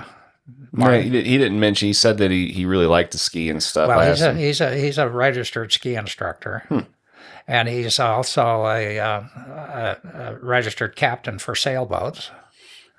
And he did EMT when he first came here, so he did all of those things. But anyway, with the point I was getting to, working the long hours and all the stuff that I did with the boat shop, I did that for 22 years. I could not spend the time with my family like he can. When I say he can, he just does. And tennis lessons, soccer teams, the whole bit. I just couldn't do it, and worked 12 hours a day. It kind of sucks at times that there's a price to be paid for ambition and other it seems like no matter, like, if you want to put forth time, effort, and energy into one thing and you've got other things going on, something else is going to suffer just a little bit. I mean, to what degree, who knows? But I'm involved in a lot of things. I can relate to that. I mean, working my career, having a family, also being involved in music, falconry, all these other things. There's only 24 hours in a day, unfortunately. What do you do music-wise? I play bass, and I also like I said, what we're doing right now, the recording stuff. And is this fun? Yeah. Well, if I didn't have fun, having conversations with you all and stuff, guess how long I'd be doing it. I wouldn't have been doing it for 5 years running now. So You've done it that long. yeah. Yeah. So started doing this in 2019. How many have you done? Well, I just published, at the time of this recording anyway, yesterday was 123. Wow. And then I've still got, at the time of this recording, still got another almost 40 something that I haven't even put out yet. So, I mean, I'm getting close to almost having, 200-ish recordings. Is that your goal? No, I've got stupid goals. I've got lofty goals. I don't mind going on record and saying that before I die, as long as I continue to be able to afford to do this to some degree, and I have the motivation. I mean, you know how it is. You accomplish a goal, and then you think, okay, well, I accomplished this goal, so that means I can probably accomplish this goal. And over the years, I've tried to make my goals reasonable, but now that I've accomplished all these other goals with it and done some international series, been able to, now go to a handful of other countries and do these and stuff. Well, now my goal is full on lofty. I'd like to record as many, different countries worth of falconers as I can before I die. You've been to the Middle East too then? I've not been to the Middle East yet. No. I've UK, Germany, Been Spain. to the UK. I've been to Mexico twice. Been to South Africa. I've been invited to several different countries, and I've got things in the works. It's always a matter of time and money, being able to get over there. And sure, I could do a lot of this stuff remotely, but I don't feel like we could have a conversation like this as easily if we're across the country doing it over a computer screen. I understand. And when we're face to face like this, I have complete control over the, to whatever degree, mostly complete control over the audio and delete all my swear words. And yeah. Well, gosh, that's going to take me at least 5 hours editing all the F-bombs and stuff that you drop during this conversation, No, it takes a while. The production aspect of it takes a good while. And so anyway, that's my goal. My goal is to, as we kind of mentioned before, we're roughly 90 countries. It'd be awesome to be able to get at least one or two falconers from as many of those 90 countries as possible, represented and chronicled, so to speak. Well, I knew a lot of them, but a lot of them are deceased now. Well, and therein lies the other conundrum. I've mentioned before that the unfortunate cross to bear in having an endeavor like this is knowing that you're not going to be able to get them all. And there's so many people over the years that before. Sure, there were tape machines and there was recording technology whenever this became very popular and prominent in our country, at least. But this kind of technology didn't exist, when it is what it is. Once again, is what it is. There's a lot of people that I unfortunately have already seen pass away that I would have loved to have gotten a chance to record, but didn't. And so I'm trying to get ahead of the curve as much as I can with that. But it is what it is. You know what the greatest labor saving device of today is? Tomorrow. And this is a problem with me. I just want to leave some of my history to the grandkids and so on. And I just think, tomorrow I'll do it. Tomorrow I'll do it. And I just need to do it now with the technology where you can just talk to your cell phone and so on. There's no excuse for me not to start doing it. Just telling them where I've been, what I've done. Yeah, well. Not that they probably care, but. Hey, you know what? You'd be surprised. And if they don't care, guess what? Somebody probably will. Yeah. And that's a big reason why we're sitting here today. Yeah, once it's gone, it's gone. If I don't do it, I've got some history with my mother's side of the family that my Aunt Doris, she lived in 3 centuries, if you can believe it. 3?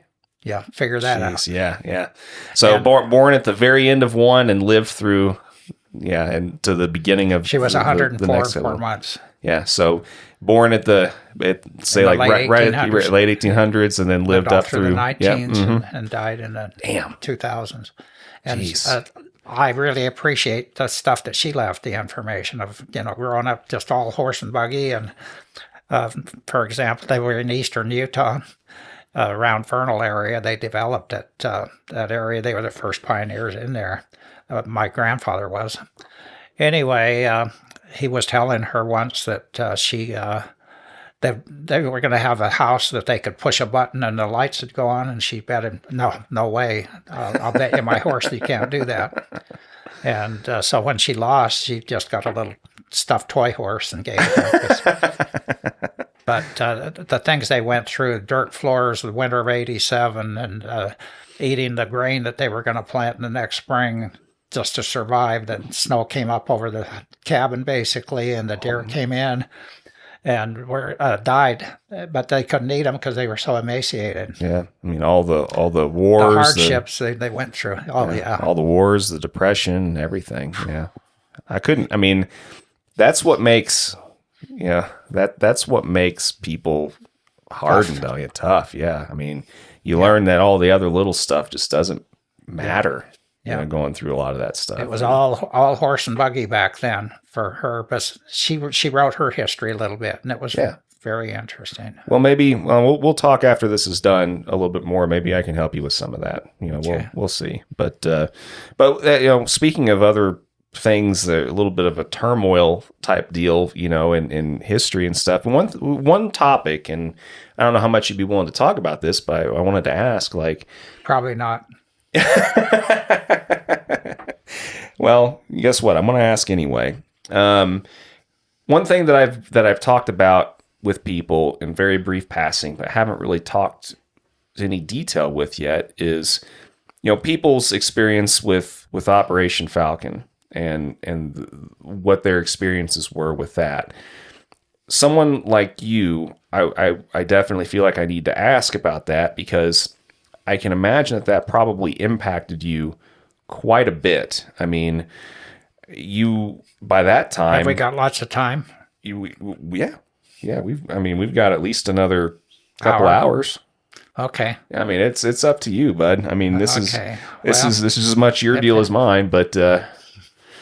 Well, let's see what I can remember. It's been a few years ago. But where to start? Like I said, falconry didn't have a status for when I first got in it. It wasn't legal, it wasn't illegal, and so on. Mm-hmm. And I used to belong to all the Audubon societies and all of these things. And then, I don't know what the conspiracy was, but they decided that they wanted to do away with falconry. And the only way to do away with it was to eliminate captive breeding. This is just my take. Because once we start breeding them, which they said it couldn't be done, you could have a falcon as long as it was from a legal source. Well, guess what? There's no legal sources. We used to import, I imported some birds from Pakistan out in the olden days. And so I remember at an Audubon meeting once, I had 6 peregrines here to start the breeding project. And I mentioned it to somebody, and they just had a fit. You got to go home and turn those birds loose. Okay, you turn them loose, then what? So they came up with if I can remember names, I don't know whether I can now, but there was they thought that the captive breeding was not legitimate. My mind's going all over the place here, but during the Reagan administration, there was the Secretary of Interior, I'll think of his name later. He said, we've tried to breed falcons and we haven't, the government. So let's let these private individuals do it. And so he made it legal to sell them. Well, then Audubon, blah, blah, blah, went crazy. They were going to be taking wild birds and selling them. This is what they honestly believed, I think. So Amos Eno, I think was his name, was a big wheel in the Audubon Society. And he was good friends with the head of the U.S. Fish and Wildlife Service. Think of his name, too. I'm getting old. It's all good. Don't worry about it. And so they made a deal. We'll fund this Operation Falcon, and we'll prove that these birds are not being taken, are not captive bred, but they're taken from the wild, and they're just laundering them through their project. And so they bought that whole idea. Yeah, this is great. And so then they got Jeff McPartland, who was one of the known wheeler-dealer, crooked-type guys, to be there. I think he probably did some illegal stuff with this. I don't know, but he undoubtedly did some illegal stuff. And they said, "Okay, Jeff, we'll let you off if you be our undercover agent and try to entrap people." And so Jeff loved the job. I was at a falconry meet in Utah, the Sky Trial, and Jeff was there with a couple of gerfalcons, and he's going to all the guys, and he's saying, "Oh, gee, wouldn't you love to have one of these? And all you got to do is blah, blah, blah, and I'll get you one." And I warned everybody there. I said, I knew Jeff, he's too tight an SOB to be buying a new Calum glove and giving it at the auction, a new Brian McDonald hood, giving it to the auction. He's just trying to be a good guy. And I warned him. I just had that gut feeling this guy's not good. Because I sat in his car. I said, "Jeff, how can you get so many gerfalcons?" "Well, I can trap 3, and my wife can get some, my daughter, blah, blah, blah." But I just had that gut feeling that this was a bad deal. And so some of those guys, they said, "Oh, I wish I'd have listened to you." So anyway, they come up with this idea that they're going to discredit falcon breeding. It's not really happening. And they're going to shut us all down because they're going to prove that we are taking birds from the wild. And so their problem's over. No more falconry. Mm-hmm. We used to be a hunting and fishing nation, and that's really not the way it is anymore. So they get rid of falconry, no big deal. In fact, I would be happy about it, I think. So they come to my house on, it was in June. I don't remember the date. I know I got friends that'll remember the date for you. But they come here and they say, "Dave, we got a warrant to search your house." And I said, "Oh, okay." So we come in the house here, and the head guy, the U.S. Fish and Wildlife guy, there was about 5 of them, I think. They had their SWAT hats and, the whole bit. And he said, "You're not under arrest, but I'd like to read you your rights." And I said, "That's fine." So we sit on the couch, and he reads me my rights. And he said, "Now, will you sign that I read you your rights?" And I said, "Sure." So I started to sign it, and I lifted the clip on the clipboard, and it said, "Waiver of rights." Mm. And I said, "You be."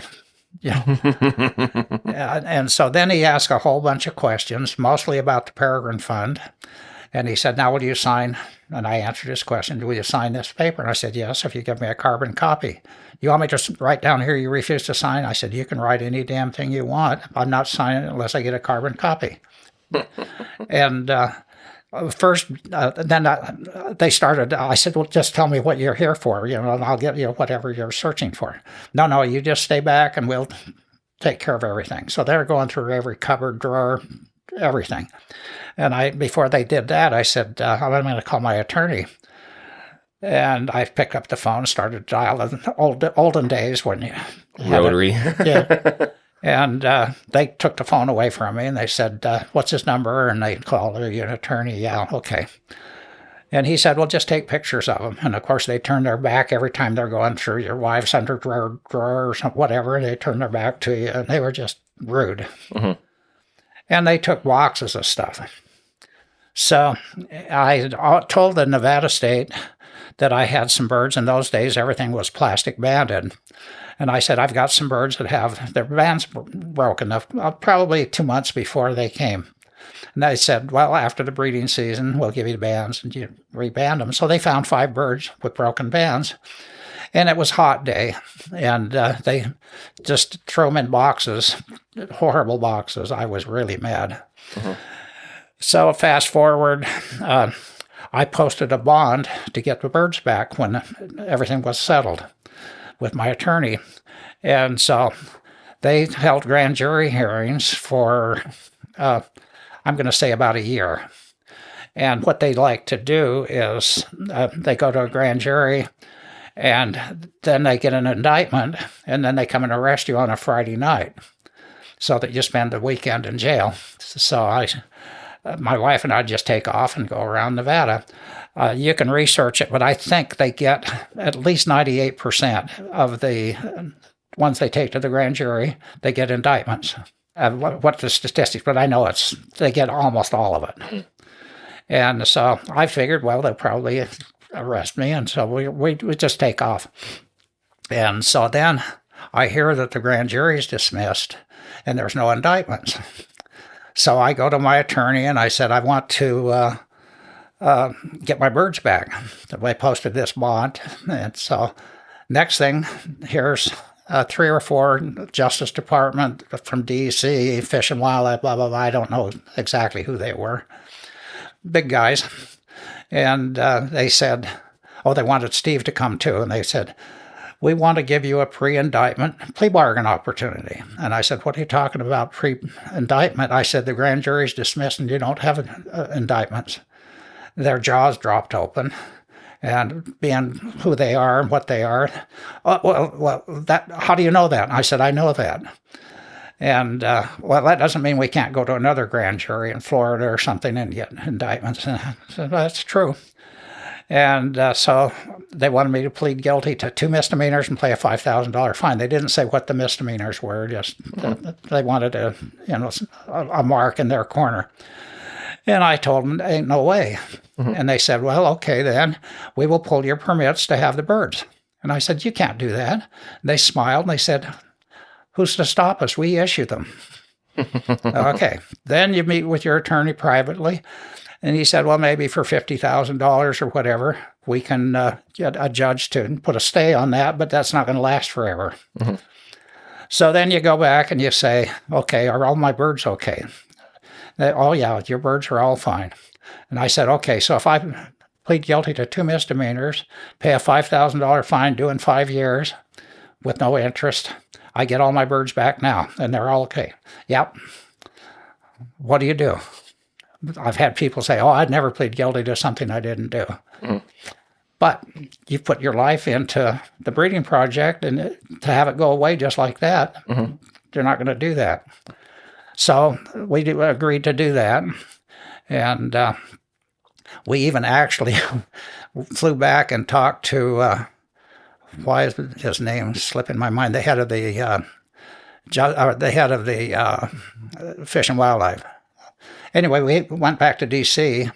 to just talk to them and make sure if we did this, that there were no loopholes and I remember this guy from the Justice Department, this is irrelevant, but he comes in his loafers and me think that's too much, he says. I never forget that. So anyway, we go ahead and plead guilty.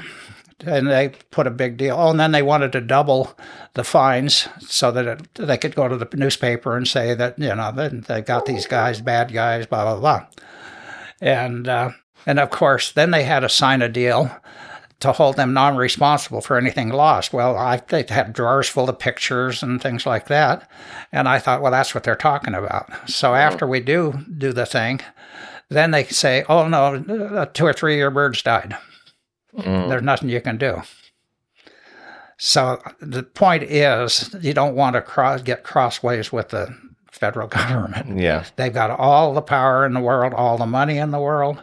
And I had some people say, friends that would hardly talk to me after that locally because of the newspaper articles. I had a friend that was the head of one of the TV stations here in town. He said, I won't even print the stuff. I'm not even going to mention it. He said, but what happens if you don't do what the government tells you to do, then they won't give you the scoop anymore. So yeah, it's like either way, you're damned if you do and you're damned if you don't. Exactly. You're wrecked one way or you're wrecked the other. Yeah. You can check those statistics out, but I think they get 98% indictments. That's believable. I mean, they can pretty much. Well, the grand jury, I don't totally understand it well enough to tell you exactly, but you've got like 30 people. Only have, like 12 or 14 have to say, not that we're saying he's guilty of anything, but and the attorneys that are questioning the people that are going to the grand jury, it's a one-sided deal. You're only hearing the government's attorneys. You're not hearing your attorneys to rebut it. Sure. So it's a stacked deal.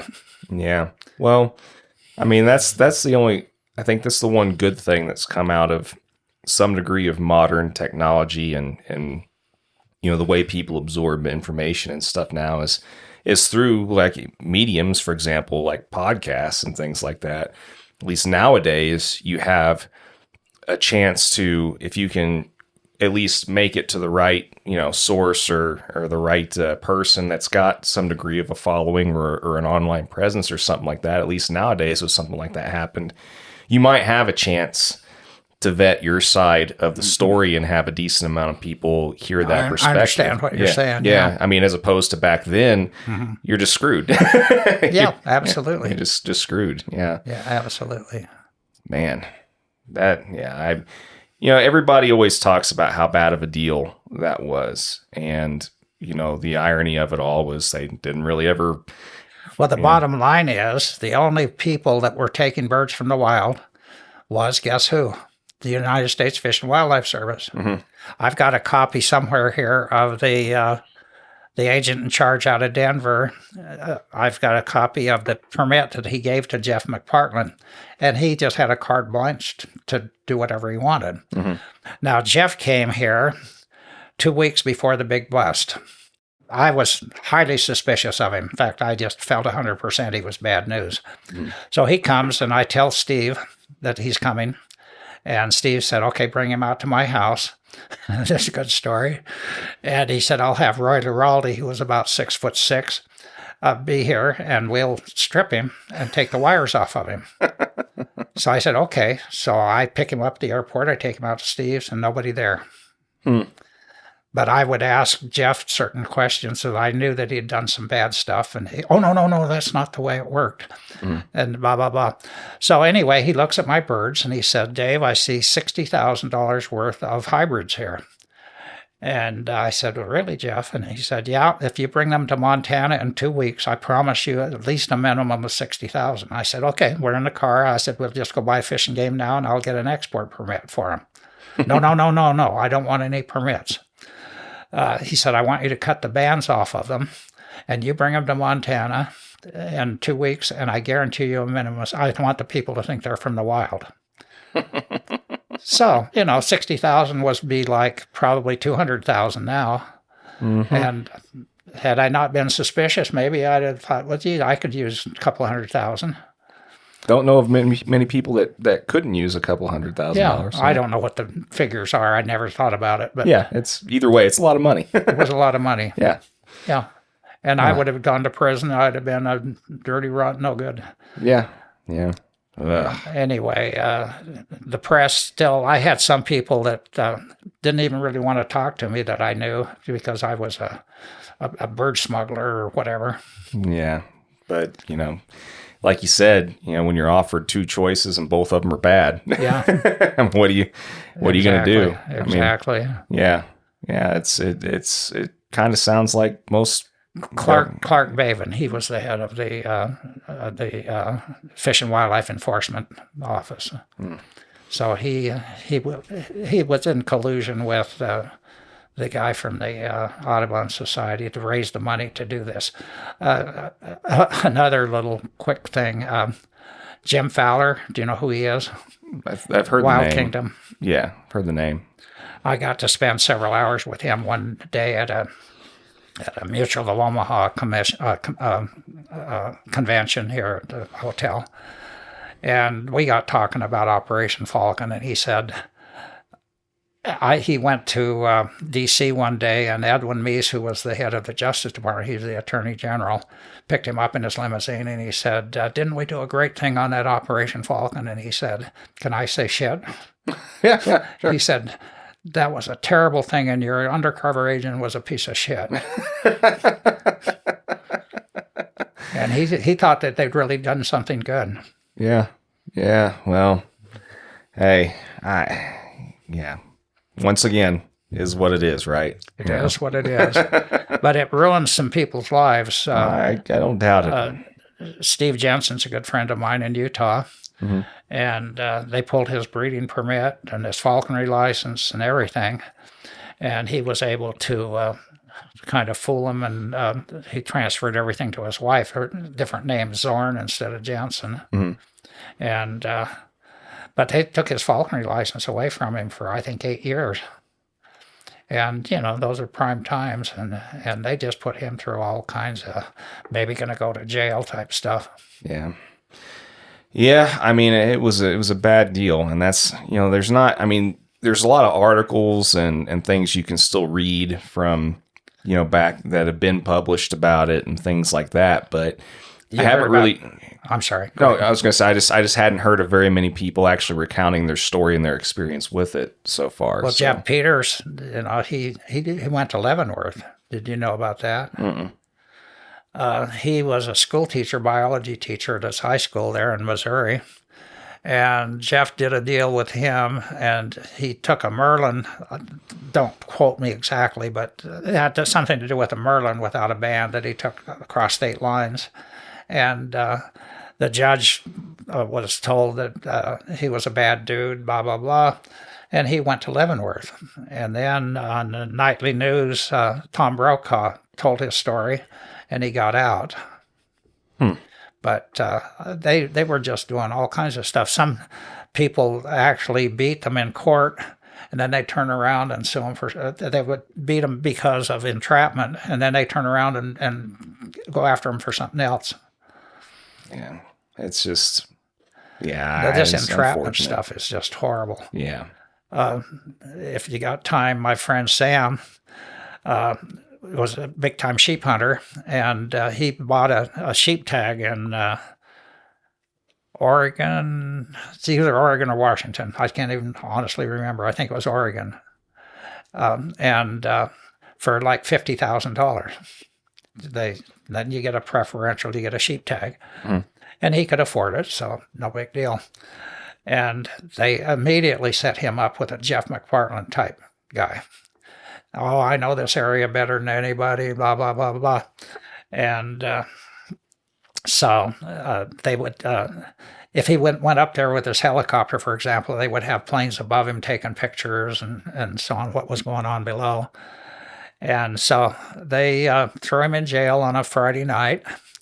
And he, like I was saying, he gets out Monday and goes to court, and they pulled his permit. They seized his helicopter. They did everything. And when he came back to Reno, he said, "Dave, I thought you were exaggerating that Operation Falcon thing." He said, "I know what you mean now." But he had the money to fight him, and it cost him about $100,000 to beat him in the first case. Then they turned around and charged him for something else. And the judge was not happy the second deal. But they had his helicopter and all this time, and he said, "I'd never fly that again." You know, they probably file some pins and do whatever.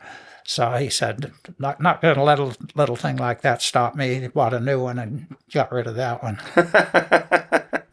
Well, I mean, it would be nice to not have to worry about the financial side enough to, you know. But this entrapment stuff is just terrible. Yeah. Well, that sucks. I mean, Sam, shoot one out of the airplane. That's a week early, but don't worry about it. Just go ahead and we'll get one here and da-da-da-da-da. Well, yeah, I don't know. I appreciate you being open about it, though, and being willing to share that. I mean, I think, you know, it's another one of those things that people can continue to learn from, you know, and why you always have to kind of be careful, you know, and how we do things. And yeah, I mean, I don't know. I hate that so many people had you know, bad outcomes from that. It's just, yeah, it sucks, but. Well, they can ruin you if they want to. Yeah. And there's nothing, you don't have the money to fight them. They got unlimited money. Sure. Yeah, it all comes from us. Basically, everything comes down to money. Yeah. Well, I mean, one thing we haven't really talked about yet, I mean, we've touched on it a little bit, but I mean, as far as like your own personal falconry over the years, I mean, first off, I mean, I forgot to ask you earlier, out of all the countries that you have been to and getting to see falconry in a lot of these different countries and stuff, what's been your favorite, experience as far as like which country's falconry experience that you had? What's been your favorite, out of curiosity? Right here in Nevada or Utah or Wyoming or whatever. Yeah. Really? No question. Yeah. Yeah. It was great, Scotland, but their falconry was much easier. The weather is not good as a rule, and the birds didn't have to fly very high. And the I call them partridge. They call them red grouse. They didn't fly anything like our prairie chickens or our sage grouse or things like that. The Arabs in Pakistan, the birds pretty much go straight to the prey. Sometimes they get the ringing up flights, which they like, and then they follow with their jeeps and their whatever. And but that's the style they like, is off the fist. Yeah, pursuit. Yeah. They just throw the bird out the car window or whatever. And but that's what they get really excited about, is the chase. And some of those flights do go high, and they, but I start feeling sorry for the houbara. He's flying for his life, and it's just not a big turn on to me. But watching a bird, especially a cast, I had a cast of jerkins in, I think, 2012. And watching those two coming down from over 1,000 feet together on your best pigeon, he's going to catch it. Or your ducks, each one of them knocking a duck down. Or it was great. The cast. Yeah, I can imagine that. Once you have that experience with one, the only thing that could be better than that would be two, and then after that, the only thing better than that would probably be three. I've never heard of anybody doing that, but I knew where you were coming from. Yeah. Some people do it by themselves, fly two birds, and I've done it a little bit, but it's not as much fun as if you got another guy handling the other bird. Yeah. Well, but it's spectacular, and I've got issues with my eyes, and so I didn't fly a bird the last 2 years because I need somebody to go with me, and I physically can't see him once I get about 300 feet. So I've got both macular degeneration, that was an inherited thing from my mother's side, and then I got glaucoma, and the doctor screwed up 2 surgeries, and I finally had to go to Utah to get a University of Utah to have them do the surgery on my glaucoma, and they did a good job. But it's as good as it's going to get right now, and it's not good enough to go out by myself. I can't see, I can't hear, but thank God I can still drive. Yeah, you're just going to the BMV. You've got the vision test memorized, just like. Yeah. Actually, I can legally drive right now, but I'm not comfortable, and so I'll drive to the grocery store and things like that. But as far as really driving, I would prefer having somebody else drive. Yeah. Yeah, I mean, I do so much driving and have done so much driving the last 4 years too. I see just fine, and I'll be 41 here in a couple weeks, and I still would prefer somebody else to drive me too. Yeah. So, no, I drove all the time in the boat business. I wished I'd have recorded the number of times I drove to Los Angeles to pick up boats, and I would. If I had the pickup, I had a rack on the pickup, and I could put a boat and a trailer on the top of the pickup. Then I'd put a boat behind the truck, and then a boat behind that trailer, and a boat on top of each of those. So I could bring 5 boats back from Santa Ana at a time. And I had a few fairly close calls, but but I did it so many times I can't even tell you. Yeah. Well, and I mean, as far as I know, that was probably pretty cool. The times that you did the cast flying, and just about what's been your favorite species to fly and the quarry. I mean, I know that you said that you prefer, the type of falconry that you've been able to pursue here. I mean, what, out of curiosity, well, I guess 2-part question. What's been your favorite type of bird to fly, the quarry, over the years? And then is there anything that you wish you could have flown over the years that you hadn't gotten a chance to? That's something else I like to ask people also. Well, in the olden days here, we had duck ponds right here. I could go out and fly ducks before work. And then as the town grew, that disappeared. The sage grouse are a real challenge, or were, for us. Steve Chinkren, he catches a lot of sage grouse, and his birds learn how to do it, but a bird that doesn't really know had a lot of experience. Sage grouse are tough.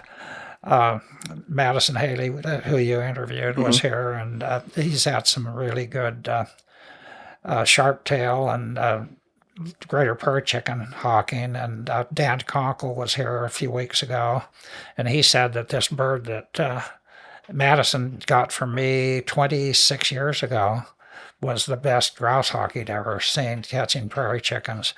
I took a bird that I won the Utah Sky Trial with, a nerd bird. He started off as a terrible bird, and he turned out to be just an unbelievably superstar. I took him to Nebraska. We flew out to Nebraska, to Colorado, actually, and then one of the falconers there drove us out, and he had provided the equipment.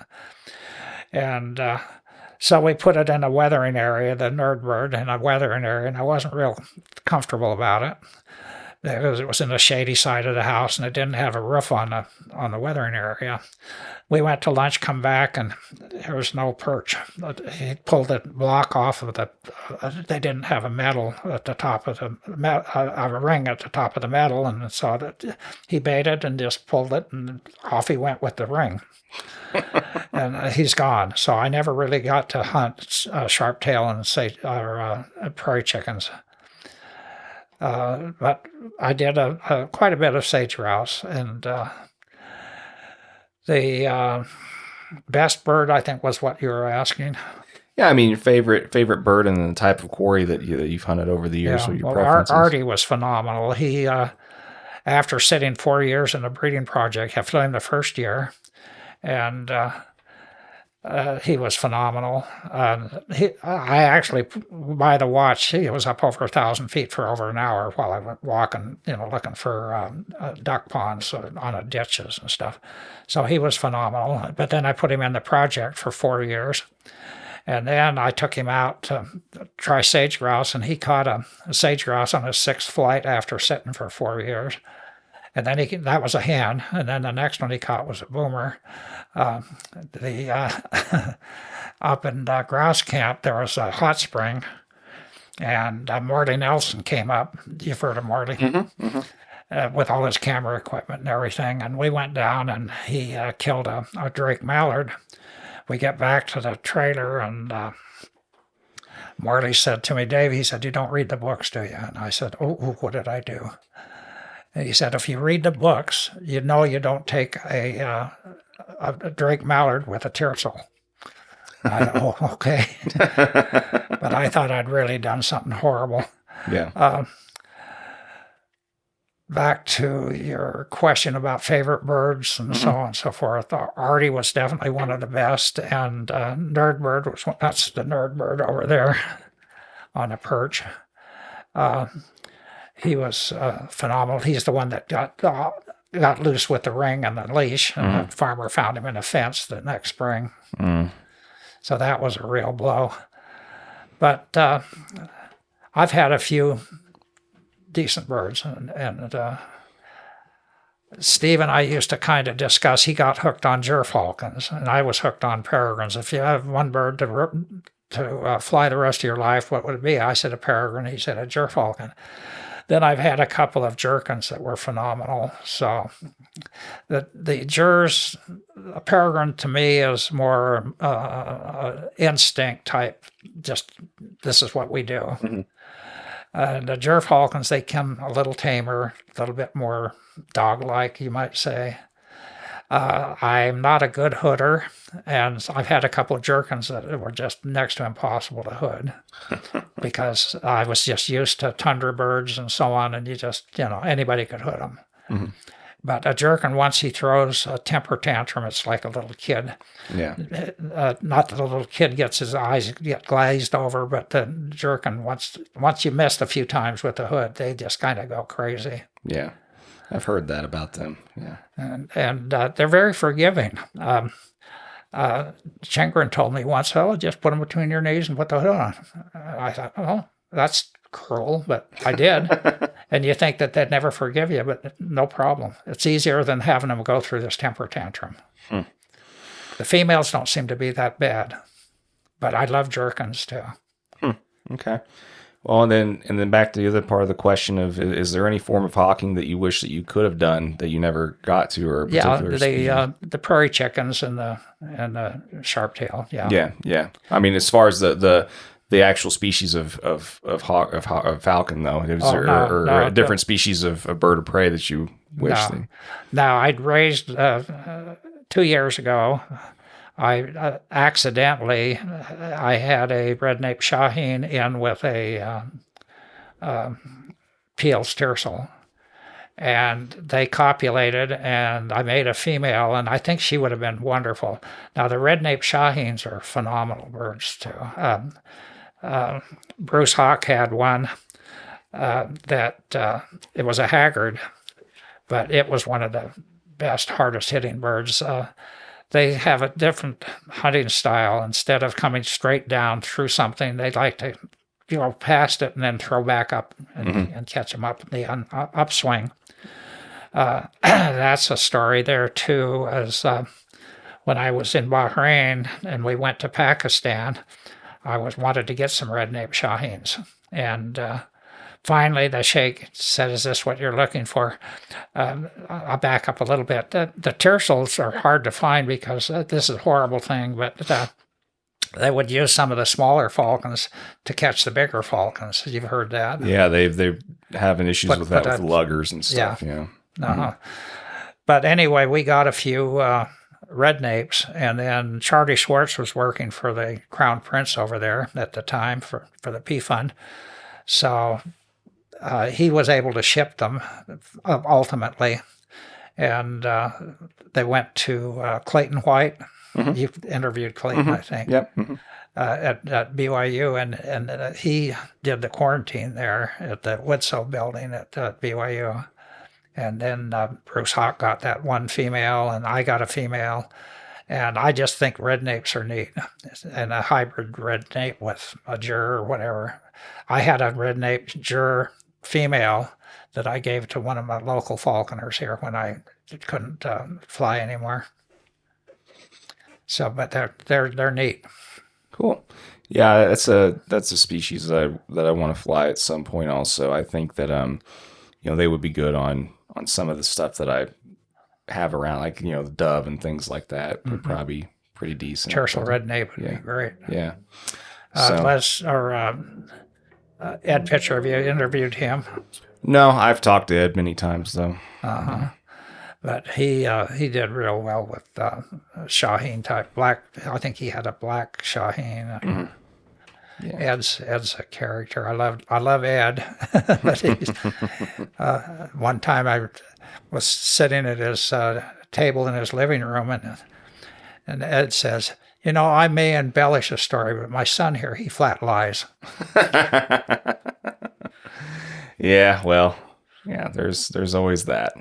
Yeah, it always depends on your point of view, I guess, whether or not it's a lie or an embellishment. But no, Ed loves to tell stories. Yeah, he does. Well, I mean, I guess, like I said, it's really neat that you've been able to produce so many birds for so many people, and I know that one of the other things that was brought up before we started recording was, at least known record anyway. I mean, from what little research has been done on it. I mean, I don't know if, we were talking about before, it was brought up that I didn't know if there's been anybody else that's produced, as many birds that have won sky trials and had as many accolades so much as come from one particular, project. I mean, I think what Vahe was saying, that he looked back in records, and to his knowledge anyway, you've produced as many, if not more, birds that have done well in that regard than most other breeders, Well, I'll tell you the honest truth. I don't think it's so much that the breeding as it is. I got them in the hands of, and I didn't do it intentionally,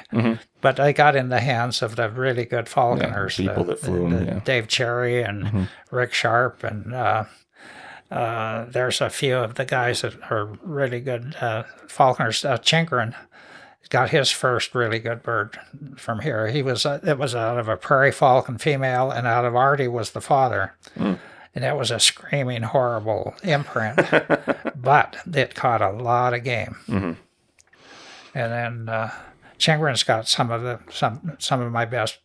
his best birds were from here for sage grouse hawking. Steve came up to grouse camp, and I had a trailer, about a 20-foot trailer that was up there, and a lot of the falconers. Steve would invite everybody up there. And first time, Steve and Les Boyd and Charlie Schwartz found this particular area, and Steve took me up there, and I couldn't believe it, the number of sage grouse that were there. And I said, Steve, I've been a hunter my whole life. You don't take people. You just don't. Because the scenario, they got to take somebody else, and they got to take somebody else. But he said, no, this will be good forever. And then he ended up, one of his customers ended up buying that whole thing, which is okay, I guess. But the grouse hawking was phenomenal. So Steve Chingren comes up there, and another kid from Las Vegas came up, and Steve, I remember him saying, Dave, you got something unique here in your truck. And I said, what's that? He said, both of your passengers just have one eye. So Steve, I guess his brother put his out with a dart, and the other guy, a firing pin came back through a gun or something, got him. So you wouldn't know that Steve only had the one eye. But on one of Steve's nice books, you've seen his tabletop type books, he signed it, and inside he said, to Dave, the guy who taught me sage grouse hawking. Well, that's somewhat of an embellishment, but he hadn't really caught many sage hen up to that point.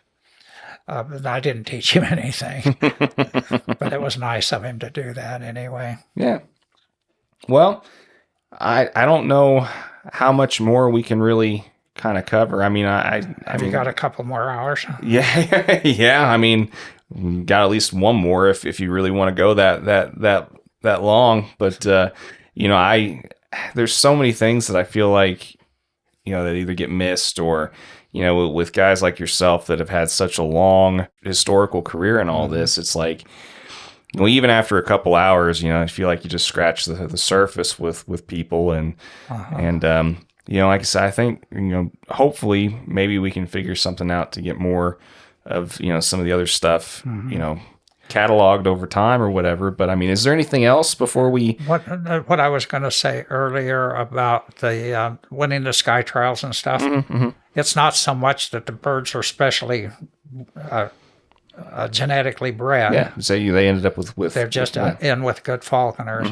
That accounts for a lot of it. Yeah. Oh, it's still, it's still got to feel good, though. Yeah, it is. Have you done some stuff on Gerald Richards? I know he's deceased, but...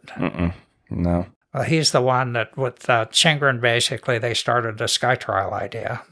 Gerald raised really good pigeons, and he did prairie falcons mostly. And Gerald was just a wonderful guy. He challenged the law about selling birds. Stop me if you already heard some of this. No, I haven't. But he challenged the law. He raised some kestrels, And I sold them for $35 or something like that, and challenging the law that you couldn't sell birds. And he lived in Provo, and so he ends up getting a judge that's senile, and the judge said, "Well, this doesn't sound too bad, but basically, I'm going to rule in favor of the government." So he goes back with his attorney for sentencing, and the judge starts off with a different case, and they said, "No, this is the one about the Falcon." "Oh yeah, I remember that." He said, "That'll be, I think it was 2 years in the federal penitentiary." And Gerald said, "I just almost fell to the ground. They had to catch me." And his attorney said, but Your Honor, you said it wasn't too serious, and this man's not prepared. Get this man out of here now. And so the judge or his attorney went up to Salt Lake and got another judge at a golf course, and they didn't expunge his charge, so he still had a felony. For his whole life, he had a felony, but he didn't have to go to prison. Jeez. And just for challenging that law. And Gerald was a very interesting guy. They started the Sky Trial, like I say. He was built kind of like me, not big, but he was the state champion in the 440 racing. Mm-hmm. And I remember he and Steve were here. We were going to go to get something to eat one day, and Steve says, "I can do a one-arm push-up." And Gerald said, "Well, I can do 5. "Oh, BS. Stop the car. So I stopped the car. He gets out in front of the car, and 1, 2, 3, 4, 5. He was just a really super interesting guy and very athletic, and just came up with the Sky Trial idea, flew prairie falcons, and so on. Anyway. Yeah. Well, like I said, I know we could probably figure out ways to keep on going with all this, but I mean, I think at least for this session and for this particular meeting, I mean, we covered quite a bit of good stuff. And one thing I do want to get though before we end is the same thing that I usually like to do with most people, in that you've been doing this for a very long time and have seen a lot, and so you'd be a good person to get a good piece of advice from, to pass on to either people thinking about getting into this or currently in it, or, I mean, you've already given some good advice, throughout this conversation, but I mean, what do you think is important thing to pass on to people? Don't. That's perfect. Yeah, that's a good question. I don't know whether I could really answer that properly, but I don't know. That's a pretty good piece of advice right there. The one word. Well, people, they get, "Oh, that's so beautiful and that's so wonderful," and but they don't realize it's not a shotgun that you just put in the closet. Mm-hmm. And we've discussed the relationship type thing. "Well, do you love that bird more than you love me?" And da. Yeah. Yeah, I mean, there's... And it's so difficult now. It wasn't like it used to be where we had game. It's so hard to find game. You got to travel, and you got... it's tough. Yeah, I mean, there's a lot of other considerations to take into account now that I'm sure that there wasn't, back then, for sure. Mm-hmm. The abundance of quarry being the main one. Yep, just places. Los Angeles and all that San Diego area had all kinds of duck ponds. Roswell, New Mexico had all kinds of duck ponds, but then they started going to pivots, and instead of pumping the water out of these tanks, they called them.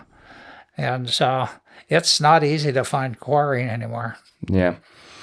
Yeah, and I think there's a lot of people that don't really think things through anymore, to the extent that they should, when it comes down to, is it potentially worth whatever personal relationship you have at the time, or is it worth the extra, trials and tribulations that you're going to have inviting into your life because of it and stuff. So, no, I've seen a few marriages blow with the falcons for sure. Yeah.